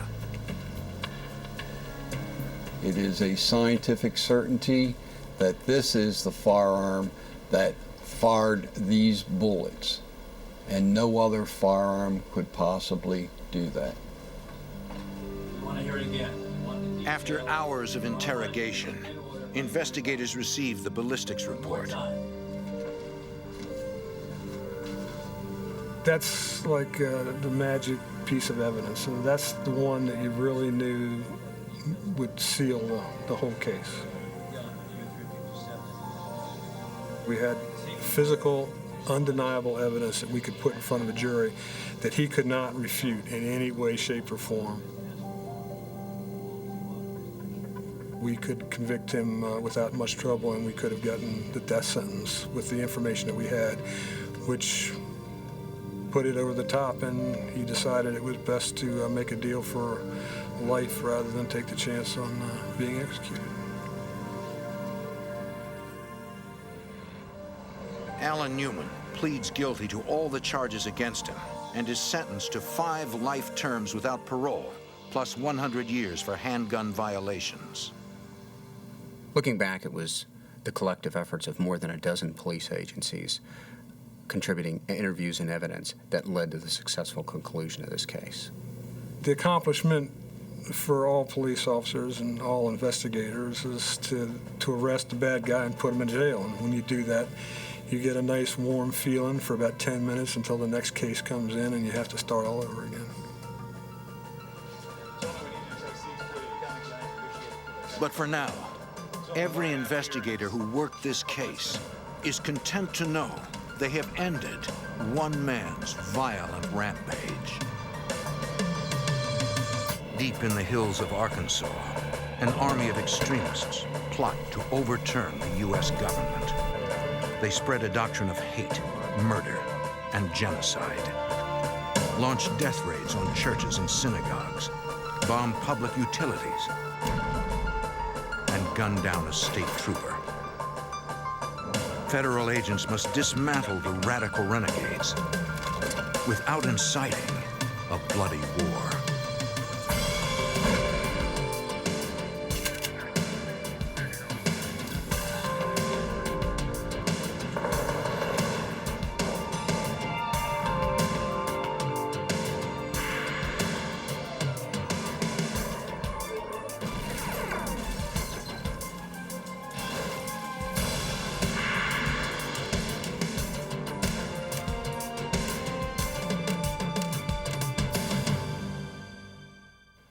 In 1984, a tragic murder led agents into the frightening world of domestic terrorism. Law enforcement vowed to dismantle the violent faction that claimed responsibility. I'm Jim Kallstrom, former head of the FBI's New York office. The radical group pursued a doctrine of racial cleansing, an attack on basic American freedoms. The FBI's quest for justice escalated into a brutal showdown, pitting agents against terrorists, fueled by hate.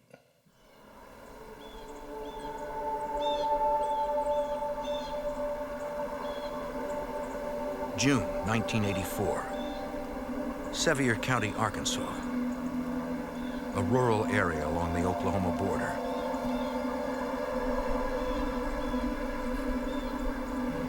Winona Bryant drives south on U.S. Highway 71.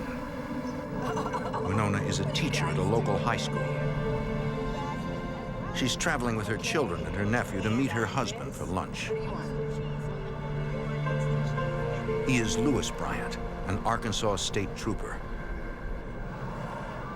He patrols this stretch of highway.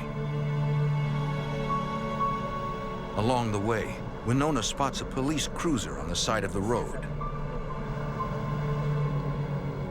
She recognizes the ID number. That's Dad's car. Lewis is nowhere in sight. Something's wrong.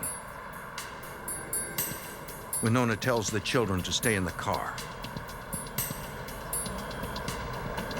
Stay in the car.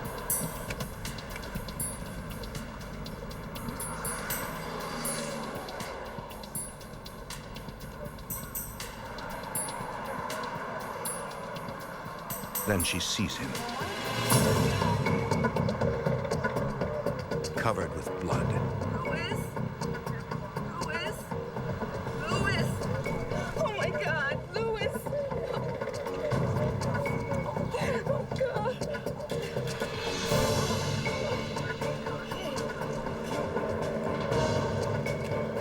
Winona struggles to stay calm as she uses the police radio to call for help. Officer down! Officer down! Please, somebody! Officer down! Somebody! She tells the dispatcher that Lewis is unconscious. It looks like he's been shot. Just get somebody here! He's been shot! Please! The Arkansas State Police dispatcher alerts all police frequencies that an officer is down. Interstate 71 north. 2 miles north. Passing motorists stop to help. Winona can feel a faint heartbeat, but her husband isn't breathing. She administers CPR until county authorities arrive.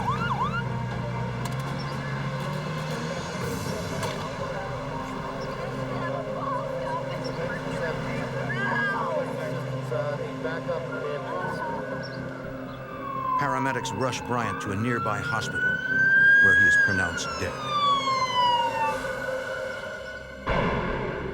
Trooper Lewis Bryant was a respected veteran of the Arkansas State Police.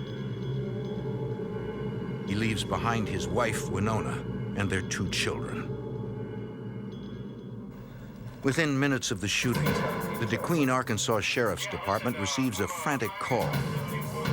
A driver on Highway 71 reports seeing a brown and white van leaving the scene. It was pulling a homemade trailer.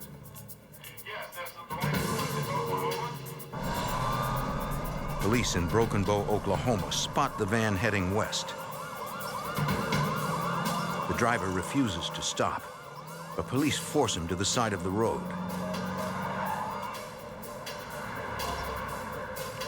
As officers converge on the van, the driver pulls out a rifle and starts shooting.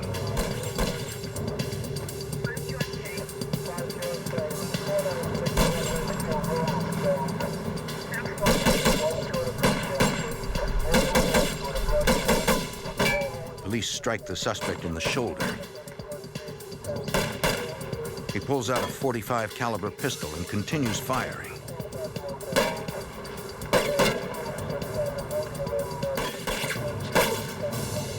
Officers hit him 4 more times, finally forcing him down.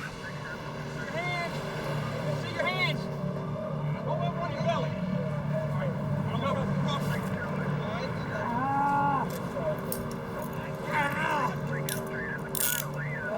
Police search the wounded suspect and find a driver's license identifying him as Richard Wayne Snell of Stephenville, Texas. At a nearby hospital, police question Snell. The suspect confesses to shooting the state trooper. Snell tells police he has outstanding warrants in Texas and he was trying to escape arrest. As Bryant approached the car, Snell opened fire.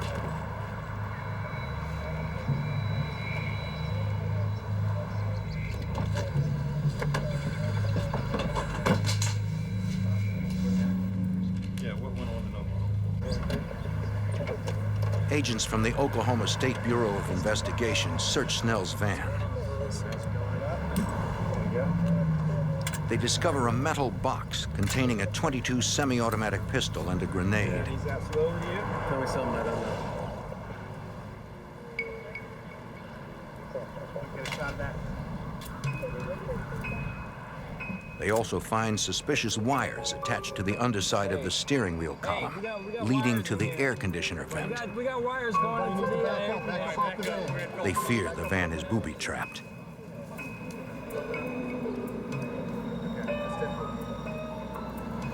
Investigators call in a bomb squad from the Oklahoma Highway Patrol. Technicians carefully examine the vehicle. After several tense moments, they conclude the van is not rigged to explode.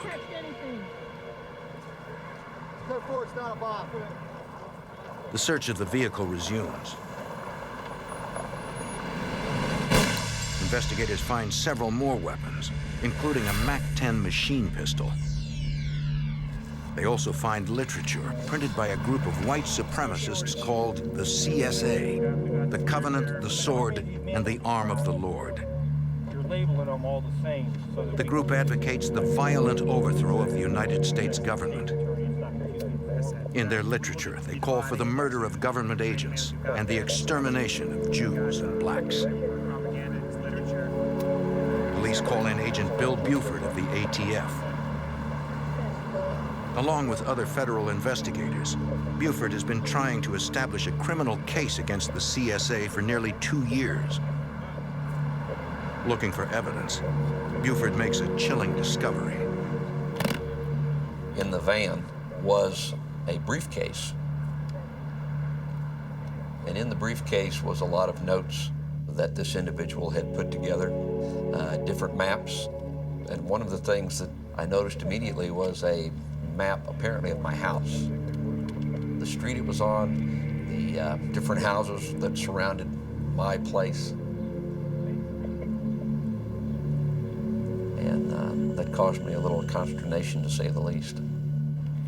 It was later established that they had also been doing surveillance on a federal judge, the U.S. attorney, an FBI agent.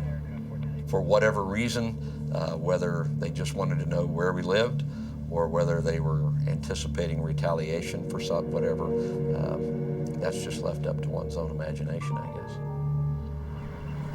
Buford examines the weapons retrieved from the van. One of the things that came to my attention almost immediately was that the MAC-10 had a silencer on it. The silencer is homemade but sophisticated. Bill Buford believes he has seen one just like it, confiscated just 3 months earlier. In early April, Missouri police caught 3 men stealing a flatbed trailer. In their possession were 3 .45 semi-automatic pistols, 1 sawed-off shotgun, and 1 MAC-10 converted to fully automatic with a homemade silencer. According to an informant, all 3 men are members of the CSA. The 2 silencers looked exactly the same. And I felt like this might be a break if we could determine that these 2 silencers were made by the same people and were able to establish that they had come from the CSA compound. 5 days after the shooting, on July 5th, 1984, Trooper Lewis Bryant is laid to rest. The funeral is attended by then Governor Bill Clinton, Hillary Clinton, and over 1,000 police officers. Governor Clinton makes the investigation of extremist groups a priority. Is to set up a group comprising members of both districts under the chairmanship of Colonel Goodwin to work on these cases. State and federal agents probe deeper into Snell's connection to the CSA. The murder weapon in the Bryant case was a .45 caliber Colt Commander. 18 months earlier, the gun had been stolen in a deadly pawn shop holdup in Texarkana, Arkansas. The owner had been shot 3 times in the back of the head. Ballistics analysis shows a bullet recovered from the victim had been fired by a .22 caliber Ruger. The same .22 Ruger found in Snell's van. According to records, the leader of the CSA purchased that Ruger 4 years earlier. Okay, thank you. Agents now have enough evidence to subpoena the leader of the CSA to appear before a federal grand jury on gun charges. Bill Buford heads to Mountain Home, Arkansas to deliver the subpoena to the CSA leader at his 200-acre compound. Informants and surveillance indicate that the compound is heavily fortified. Several structures dot the surveillance photos. Agents know the compound is inhabited by the CSA leadership and approximately 65 men, women, and children. They know little else. Sentries out, about in front of it, stop us, do our checking. ATF investigators had become aware of the CSA several years earlier. The organization had evolved from a religious group into a violent right-wing militia. When ATF began to really think that this was more than just a Bible study group was when we were aware of the large number of right-wing organizations that were coming in and doing the paramilitary training there. About another 150 yards up. According to informants, extremist groups such as the Aryan Nation, the Posse Comitatus, and the Order frequently visited the compound. They're watching us tight, so... A few low-level members of the CSA had been arrested for firearms violations. But the leadership of the group had always managed to evade prosecution for all but misdemeanor offenses. Buford hoped today would mark the beginning of the end for this dangerous organization.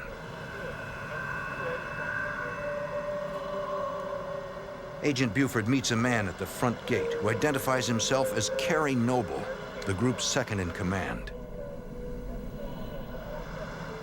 He went into the compound, and a short time later he came back and said, well, the leader of the group will meet with you, but only you, and you have to go down unarmed, and I have to search you to make sure you haven't got a gun on you. Buford agrees to turn his weapon over to another ATF agent. He allows himself to be searched. He knows that going into the compound alone and unarmed is dangerous, but there's no other choice. If one of the people that was working for me or one of the agents under my supervision had wanted to do it, I wouldn't have let him do it. But at the time, it seemed like the right thing.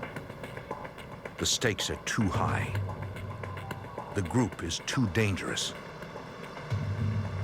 Buford needs to show the CSA that federal agents will not be intimidated.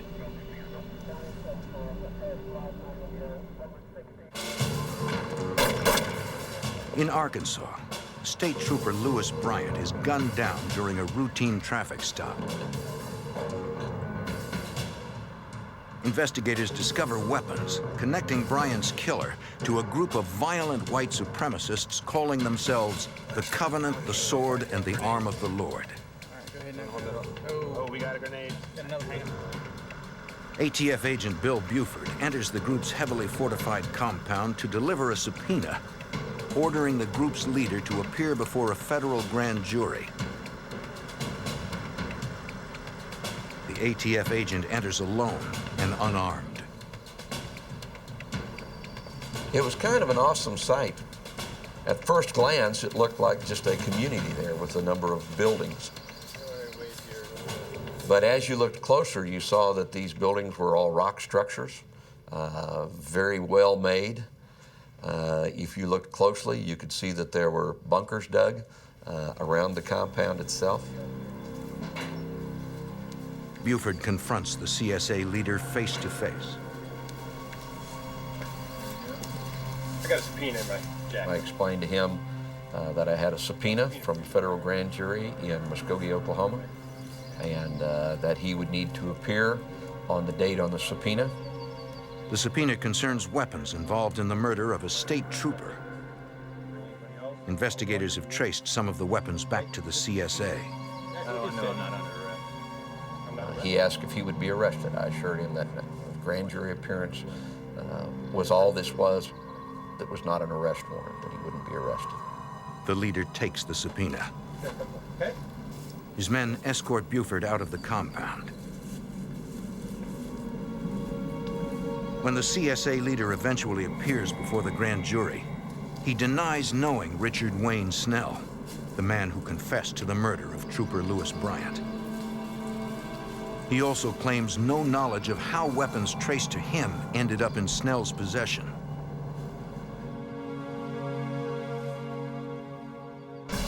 On November 1st, 1984, Richard Wayne Snell is found guilty of capital murder in the shooting death of State Trooper Lewis Bryant. He is sentenced to life imprisonment without the possibility of parole. On the same day, Snell is charged with the murder of a pawn shop owner in Texarkana, Arkansas. In the winter of 1985, the FBI, the ATF, and the Arkansas U.S. Attorney's Office turn up the heat on the CSA. FBI Special Agent Jack Knox has developed a key informant who claims the CSA is involved in acts of domestic terrorism. He outlined what he referred to as road trips in which he and 2 other members of the CSA were assigned by the leader of the CSA to take in search of businesses or establishments to plunder, or Jewish establishments which they might attack. According to the informant, 2 years before the murder of the Arkansas State Trooper, several CSA members had set fire to a Jewish community center in Bloomington, Indiana.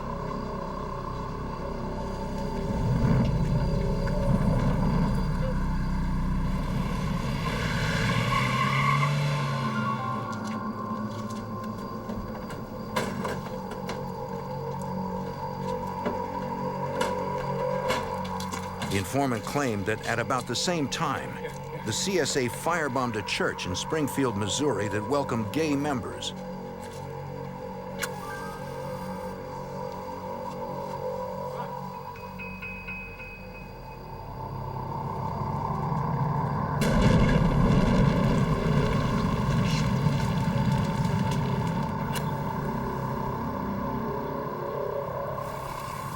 He also claimed that 3 months later, the CSA attempted to bomb a major natural gas pipeline in Fulton, Arkansas, to disrupt supplies across the Midwest.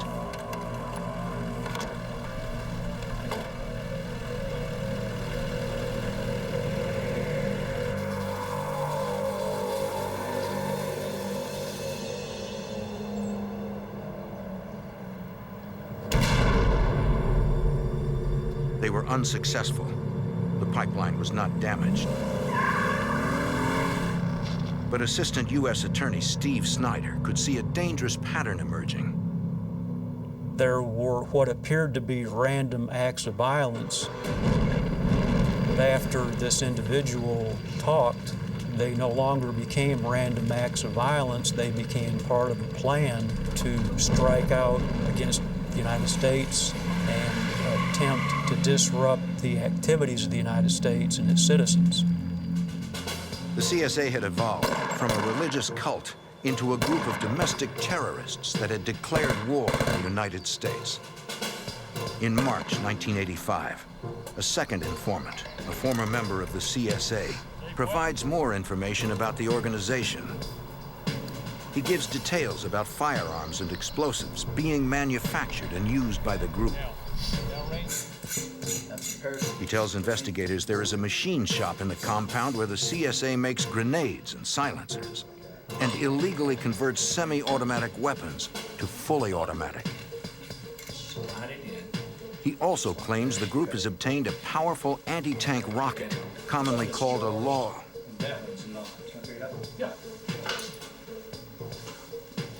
The FBI informant reports that the CSA is building an armored tank and that landmines have been placed around the perimeter of the compound.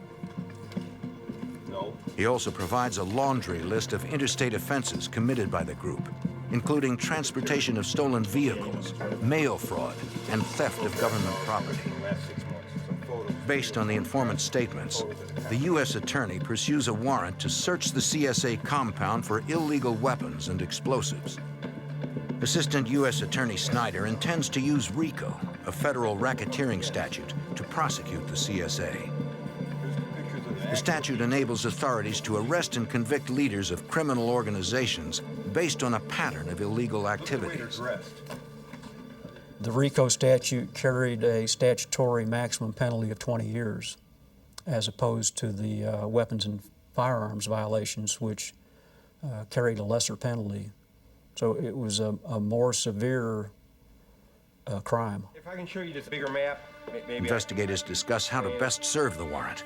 Again, this is the compound. Bill Buford opposes a kick-in-the-door approach. It was obvious to me that we were dealing with a very militant organization. They were not, in fact, going to just roll over. If we walked in and say, hey, we're the federal government, we're here to look at your compound, they weren't going to allow us to do that. To reduce the risk of a violent battle, the FBI would employ the newly formed hostage rescue team to serve the warrants. The HRT was established in 1982 as a counter-terrorism unit to work both inside and outside the borders of the United States. In 1985, Special Agent Danny Coulson is the commander of the HRT. The HRT basically are assaulters. It's their job to go into a crisis point and neutralize terrorists and rescue hostages. But this was not that type of situation. These people were very well armed, they were very formidable, and we wanted to avoid a shootout.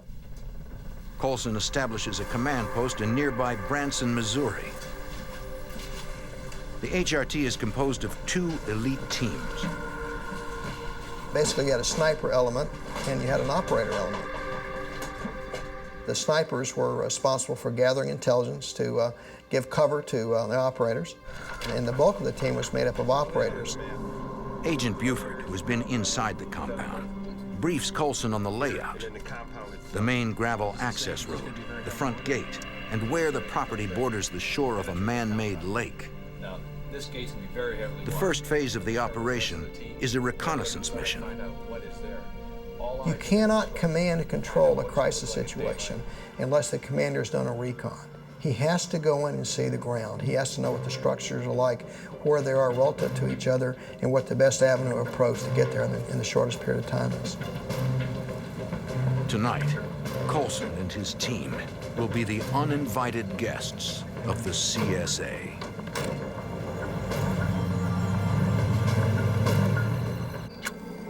In Arkansas, local and federal authorities believe an extremist group is involved in domestic terrorism.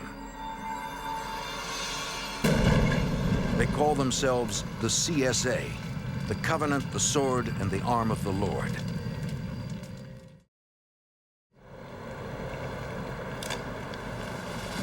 The FBI's hostage rescue team prepares to enter the terrorists' heavily fortified compound. Where the compound is or anything else? Last chance. HRT Commander Danny Coulson briefs the reconnaissance team before they go in.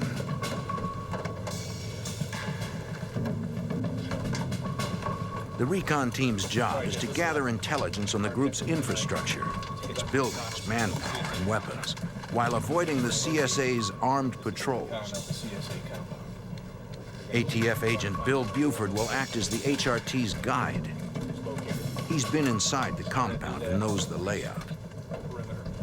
I had been doing so much work on the CSA and had spent so much time in the woods out around the compound that I had a good idea of the terrain, the fortifications on the compound, and had drawn up a raid plan myself as to what I felt should be done in order to execute this safely. FBI Special Agent Danny Coulson knows the CSA is well armed and dangerous. These individuals had assault rifles, they had night vision capability, they had an excellent communication system, they were well trained, they practiced their tradecraft, which means marksmanship. Still, Coulson has every faith in his team. The HRT has excellent patrolling skills, and it was just a matter of relying on our training. You move very quietly, you move very slowly, you crawl on your stomach, you stop and you listen. You look, and you rely on your senses. We would send a person on point. He would scour the area and glass it with thermal imaging gear. You listen to the noise of the forest. If something interrupts that, you know that somebody's there that's not supposed to be. The team spots CSA guards patrolling the compound.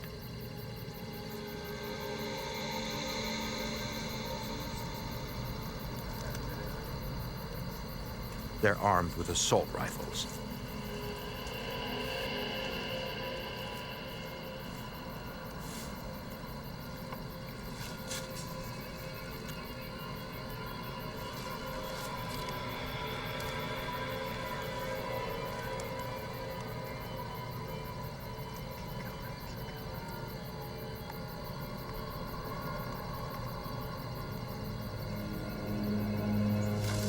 We finally signaled it was safe, and we moved the rest of the patrol in. And we sort of leapfrogged in and out. We had a rear guard to be sure that nobody came around behind us. The thing that was concerned most about, of course, is the law rocket. You don't have to be a real good shot with a law rocket to kill a lot of people. It'll take out a light tank or a bunker, fired into my perimeter, could have killed my agents. The recon team finally makes its way to the main compound.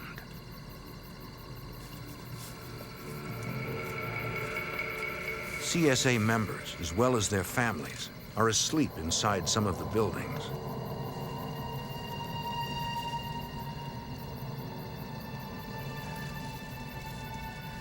The assault team leader needed to know what the structures looked like in case we had to breach them.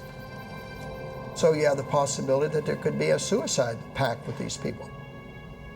And they might start killing their children. That's happened before, it's happened since then. And so we had to be prepared to go in there to rush in and save innocent lives. From the reconnaissance missions, Coulson now knows exactly how the CSA compound is laid out and what needs to be done. Well, the thing that the recon really reinforced was that we don't want to assault these guys. I mean, if we had to, we could do it, but there would be great loss of life on their side and possible on our side. The compound sits on over 200 acres of land. If Coulson hopes to resolve this without bloodshed, he'll need a lot more men. After we saw how expansive this facility was there, I knew 50 men could not hold that perimeter. Coulson calls for an additional 200 FBI agents from field offices across the country. He needs to sneak them into the small community without tipping off the CSA. Knowing Mountain Home, Arkansas is famous for its sports fishing, FBI agents disguise themselves as fishermen. They check into fishing camps located along the river. The plan is to use fishing boats to approach the compound at its weakest point, from the lake.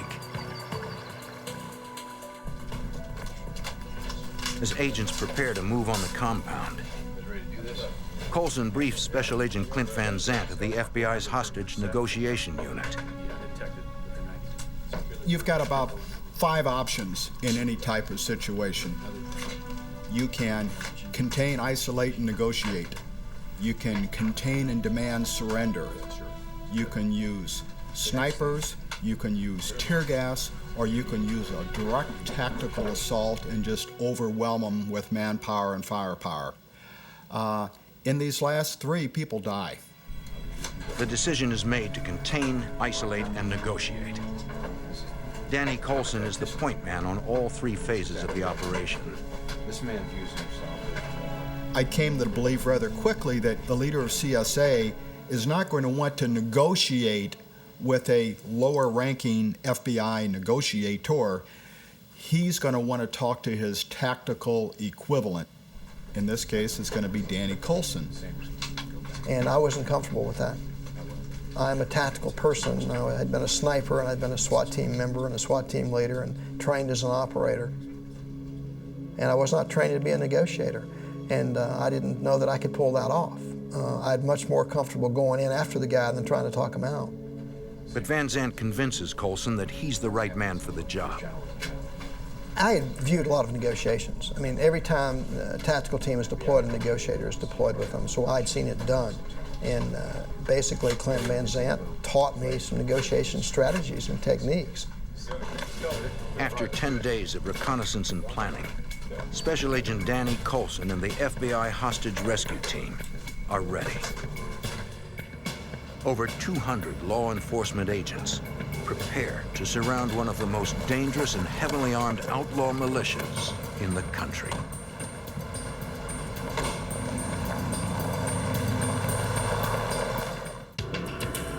In 1985, the FBI closes in on the CSA, a paramilitary organization in Arkansas.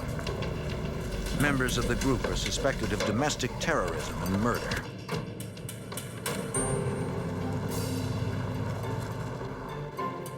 Over 200 agents, led by the FBI's hostage rescue team, make their move. HRT snipers and operatives deploy across a lake that borders the compound. Their mission is to establish a rear perimeter.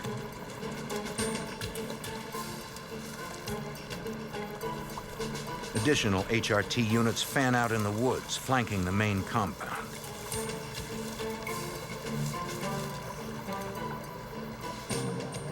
The ATF, along with the Arkansas State Police and the Missouri Highway Patrol, set up roadblocks. Their job is to prevent any CSA supporters from entering or leaving the compound. Overhead, an FBI surveillance aircraft called the Night Stalker cruises at an altitude of 50,000 feet.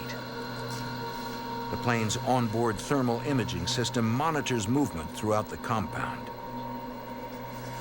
FBI Special Agent Danny Coulson. You could see everything going on the ground.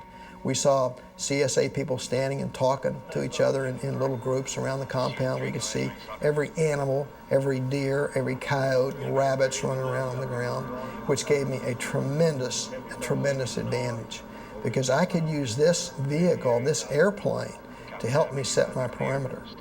They could maneuver my people around listening posts. They could maneuver my people around patrols. Coulson directs the mission from a command and control vehicle near the front gate of the compound. Special Agent Clint Van Zandt, an FBI hostage negotiator, advises Coulson.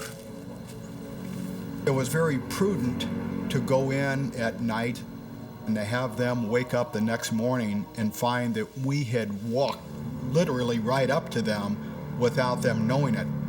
We could have come all the way in, but we didn't do it because we want to resolve this peacefully. HRT snipers surveil the compound from positions inside and near the main gate.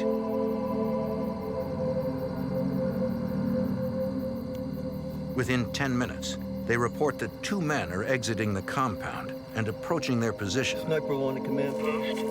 Roger. Instructions, please. Have individuals coming out of the compound gate. Stand by. Standing by for instructions. And I radioed back and said, do they know you're there? He said, no, they haven't seen us yet. The sniper tells Coulson that one man has an assault rifle, the other has a sidearm. Individuals getting closer, command post. Instructions, please. Coulson instructs his men to confront the CSA guards. I said, you hail them, you yell at them and tell them you're the FBI and tell them to go back inside. You copy. Tell them to get back inside the compound. The message it sends is that we could have got you, but we chose not to do it. Basically, we are here in force, but we come in peace. FBI, back in the compound, now! FBI, get back in the compound! Move, move! Move, move!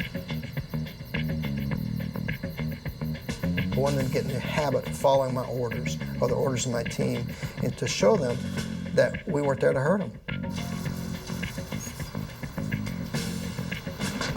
We're hearing from the tactical agents that there are lights, that there are activities within the compound. We'll go with you. No, you better stay back here. Moments later, another man walks out of the compound.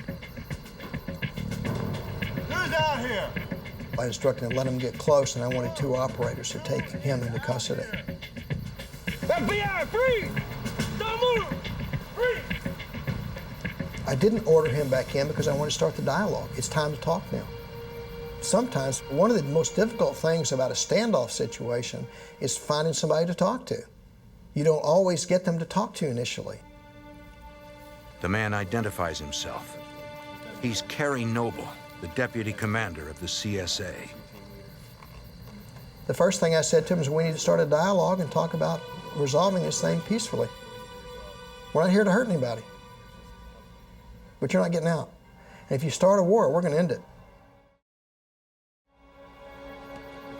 Noble says he will convey the FBI's request to talk with his commander.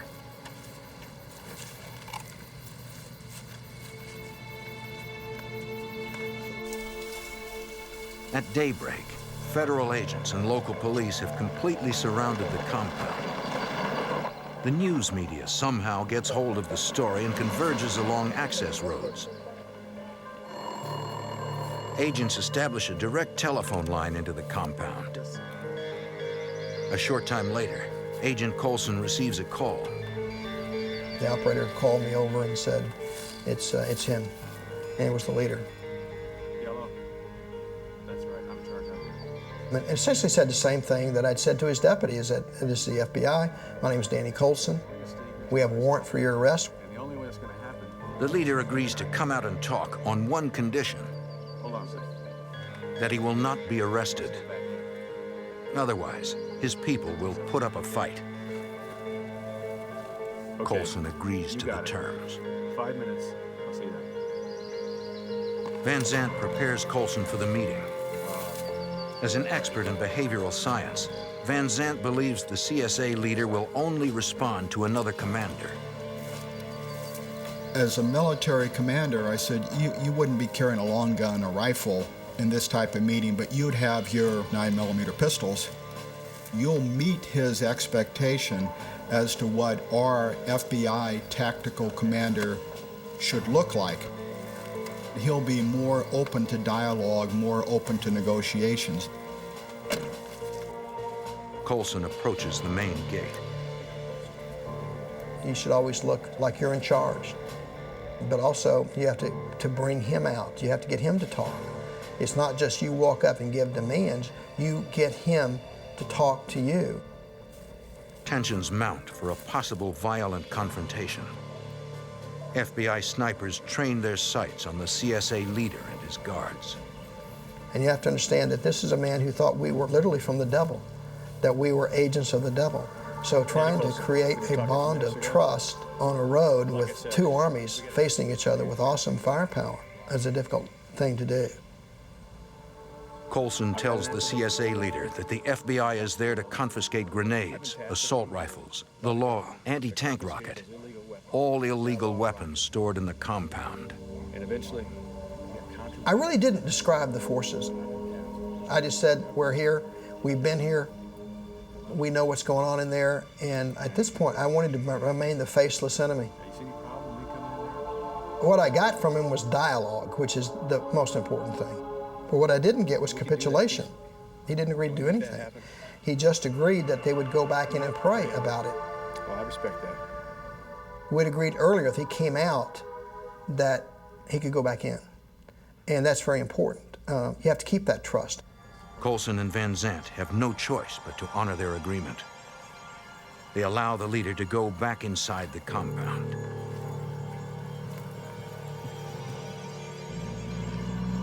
The first day and night of the siege passes without incident or resolution. On day 2 of the siege, the CSA commander requests another meeting. This time, he appears in full battle dress.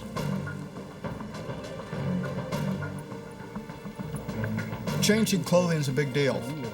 When the leader of CSA puts on tactical clothes, he's taking the presence of a tactical commander. The leader of the CSA tells Coulson that there are people inside the compound who are prepared to launch an assault and break out. My patience was wearing really thin at this time. And I said to him, who are you going to fight? You've not seen us. You don't know where we are. We are going to use deadly force on you if you come out with weapons and come onto my perimeter. who are you going to shoot? You haven't even seen us yet. How are you going to shoot us? It's like you're fighting ghosts, and you won't even know who kills you. You need to come out of there. Now you get in there and convince them to get out of here right now. The leader tells Coulson he is prepared to come out, but he can't control everyone in the compound. And he said to me, I need help. He said, there's a man that's our spiritual leader, and I need his advice, and I need his help to convince people that's the thing to do to come out. And I said, who is this? He said, it's Robert Millar. Robert Millar is a well-known figure in the secretive world of right-wing extremists. It's an unusual demand. But to Van Zandt, it's a turning point in the negotiation. This situation was either going to be resolved by bullets or it was going to be resolved by trust. Bullets or trust, what's it going to be? For Coulson, it is the moment of truth. He knows that if the shooting starts, there is no telling when it will stop. In the mountains of Arkansas, over 200 law enforcement agents surround an armed compound. Inside are a group of violent right-wing extremists, the Covenant, the Sword, and the Arm of the Lord. The leader of the CSA demands to see Robert Millar, their spiritual leader. FBI Special Agent Danny Coulson decides to use Millar to help persuade CSA members to leave the compound. This is something totally against FBI policy, to bring in a Confederate into a crisis situation, not just to negotiate, but to go inside. And this is a huge risk. And I thought it was worth taking, given the risk that we were facing. The FBI flies Millar in from Oklahoma. Special Agent Clint Van Zandt tries to convince Millar that it will be in the group's best interests if he helps bring the standoff to an end. I said, you know, if you're able to do this, if you're able to resolve this peacefully, you'll be known as the peacemaker within your movement. I said, I don't say that to win you over. I say to tell you that you've got a lot riding on this. And you could see the wheels turning. It was at that moment I thought, he's flipped over on our side. He's on our side. He's going to do it. This was all the chips. We're saying, we're going to bet on this guy that he's going to drive home the message that Danny and myself and everybody else has been delivering for the last 4 days. Now, he's got to close the deal. What a mess out here it looks like.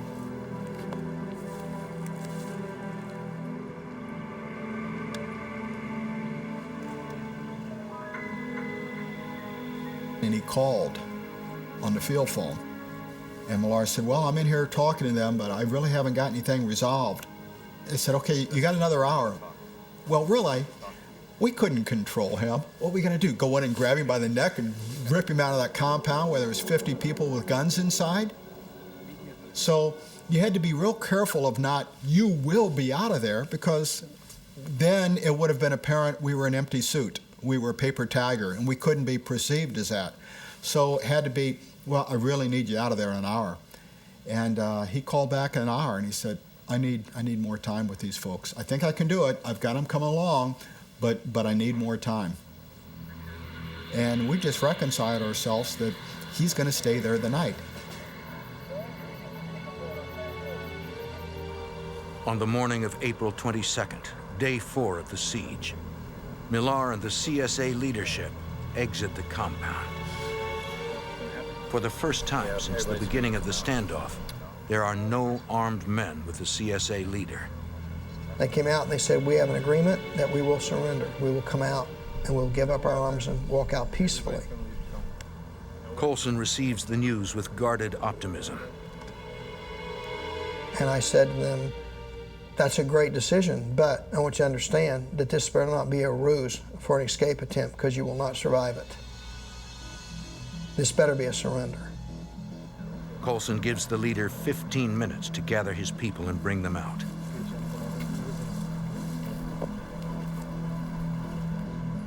And very shortly after, I get a communication from a sniper team that they're coming.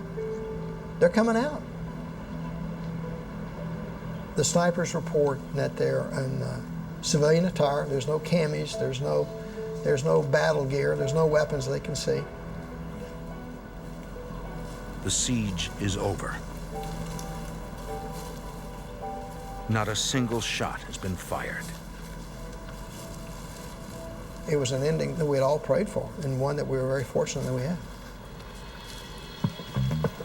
ATF and FBI agents carefully searched the compound, accompanied by the deputy commander of the CSA, Kerry Noble.